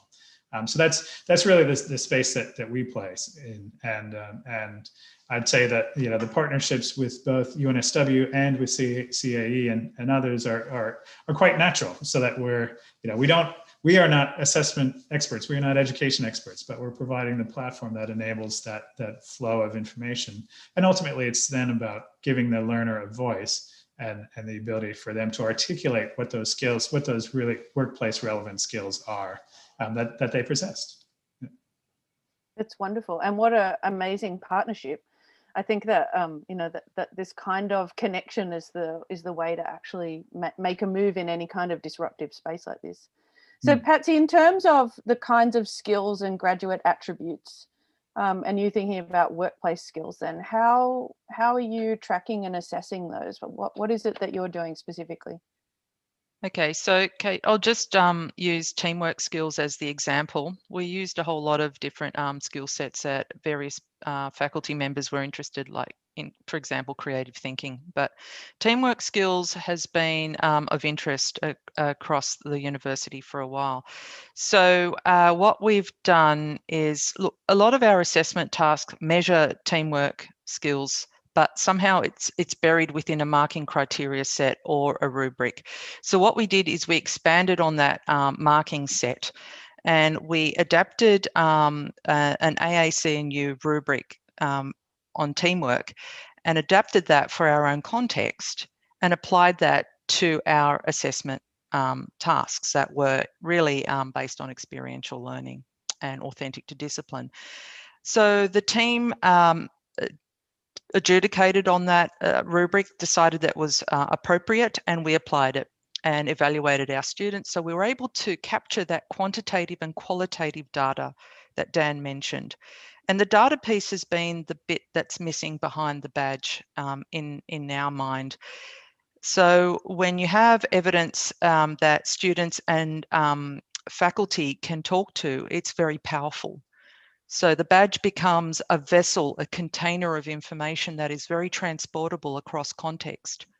So we can measure from years 1, 2, 3 into 4 and beyond, out into the workplace even. So once that vessel is transported out, it is then built upon and developed further. And that's also the lifelong aspect to this.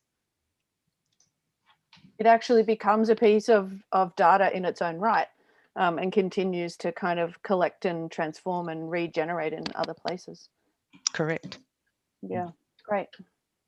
And what I've just pulled up on the screen is an example based on the UNSW rubric that you were just referencing, Patsy. And in this example, Samantha is able to share her, not only that she received a micro-credential in badging, in teamwork, but these more elemental skills and fundamental skills that underlie that capability. So this then is Samantha's story, being able to highlight her strengths around negotiation, as it so happens. Whereas if we look at another recipient who may have received a lower tier, then Lucy, in this case, is able to share her strengths, her abilities, and where there may be areas for further development to help come up with that development plan and really be able to speak in the language that employers are seeking. So Kate and Dan, if I may add, the rubrics are very important because, as Dan has showed, it's got the qualitative information that then can link back to a quantitative figure if we decide to apply that. Okay, in terms of levels of attainment, for example. So they're very rich sources of information. Yeah, it's actually a really beautiful identity piece. So what you're actually doing there is providing agency and autonomy to students to actually be able to show, but be recognized, but also show that recognition to other people. Is there a particular way that you can see this continuing to develop? I'm just Dan? really interested in Yes. what it looks like next. You know, like Yes. this is quite an amazing piece of work. Great, yeah, thank you. And again, certainly a collaborative development. Well, so we have a few things on a roadmap. Next, what we're working on now is a concept of synthetic rubrics, and to recognize that rubrics are fantastic tools in terms of providing that consistency and data from a quantitative and qualitative perspective, but not everyone uses them.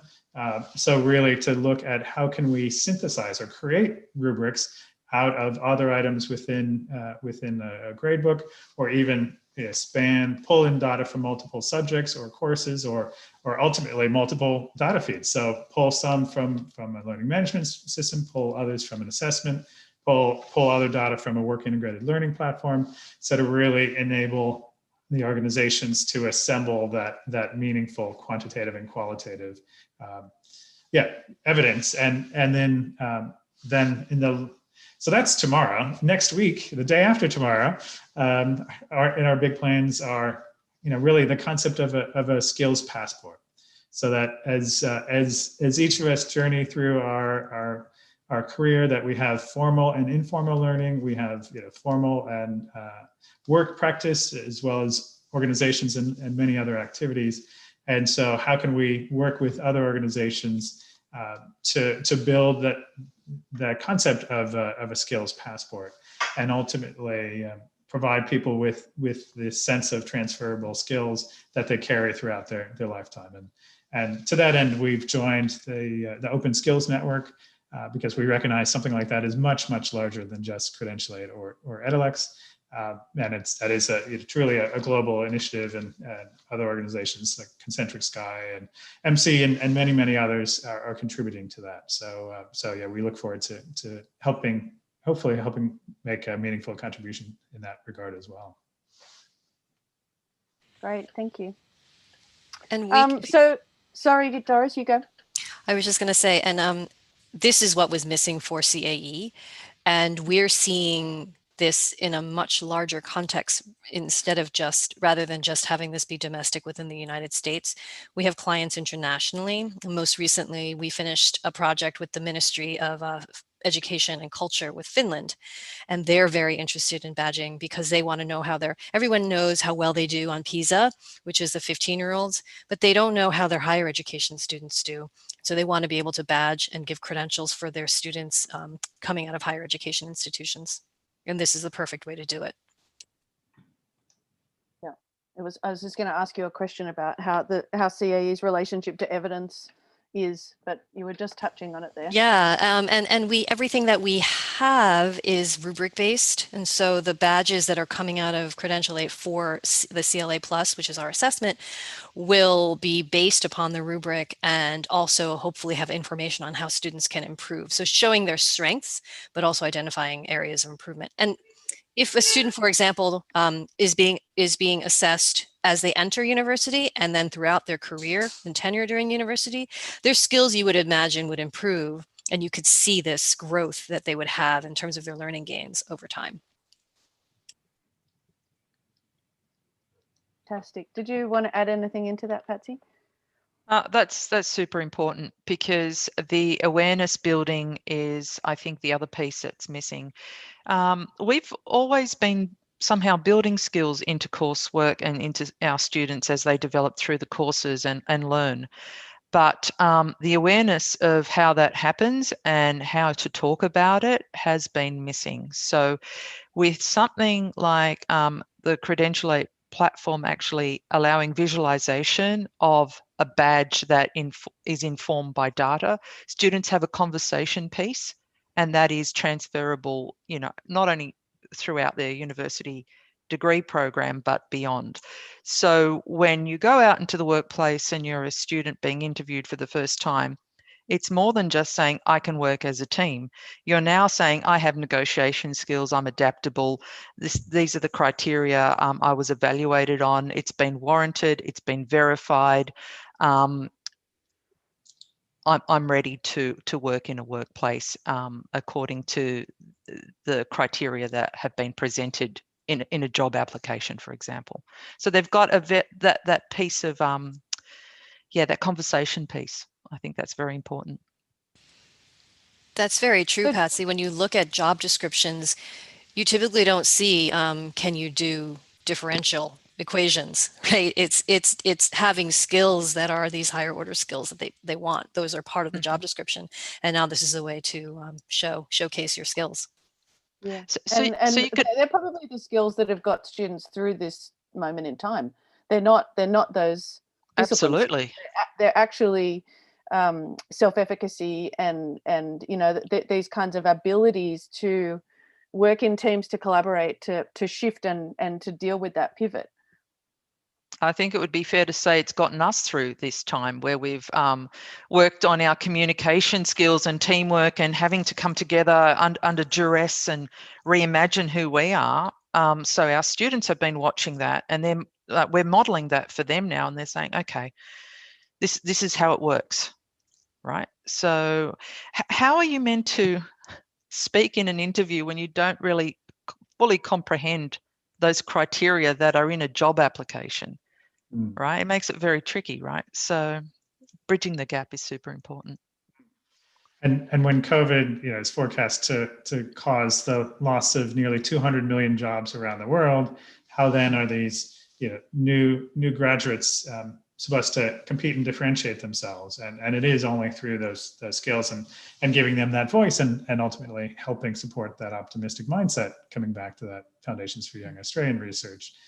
So that they can come across positively and enthusiastically and knowledgeably, as you said, Patsy, when they don't have that work experience yet. We have colleagues at CAE that we hired since COVID that we've never met in person before. Because of, especially based in the US, where it's basically a nightmare over here. And particularly being in the New York area. So it's been very interesting. Absolutely. Amazing. So in terms of CAE and assessment, has that shifted during COVID, Doris? Yeah, we had to adapt. We used to use in-person proctoring at the university in a computer lab, and we had to change to Zoom or WebEx, whatever the university chose, in order to have virtual proctoring. And we had to pivot very quickly because CAE was definitely affected by COVID like everybody else. So shifts in technology are going to just further, continue to change your kinds of practice. For all three of you, are there some ideas around these advances in technology that you'd like to comment on? I think for us at CAE, the ability to give students instantaneous or very quick turnaround feedback. We're relying on AI for automated scoring, for the essays, as well as badging and these credentials, as we're working with Dan and Edelex for it. So these are things that we see for the future for us. I think the integration of technology as part of the learning journey is very important. And that's what we really found to be the most impressive and exciting thing about this COVID shift in our classrooms. So students are now able to access all sorts of things in a really educative manner, rather than just quickly downloading and see what I've got, rather than thinking about how I can use this to benefit my learning. And then from our side, echoing both Patsy and what Patsy and Doris have said, we're very excited about the potential with a supervised AI to help unlock so much of this data. Right? So much assessment is already happening, but it's being locked away inside of an LMS or locked away inside of a third-party assessment platform. So how can we surface that in a meaningful way and streamline this process for the insights for the academics, for the institutions, as well as for the learners? So it's there. Let's try to unlock it. Can I also add? It's important to unlock, but it's important to teach how it can be used and where it's placed. So the curation piece that Kate and I have talked about for a long time is very important in terms of driving that learning journey, in terms of where data sits and why it's useful. Good point. So in terms of a way to kind of wrap up your session, I thought it would be really interesting to hear from the three of you around, I guess what your kind of headline or summary is in coming out in this presentation, because it's really exciting, innovative work. Is there something that you really want to land for people that are listening or in the live stream or in the audience today, that you want to be able to really kind of let them leave as a tight summary from each of you? If I start with you, Doris. Sure. I think what is important for CAE and for myself is that people are aware of these university and career skills like critical thinking and problem solving and written communication. And students should be able to demonstrate these skills in a way that showcases them for them to be able to find employment or graduate school or whatever they choose to do after university.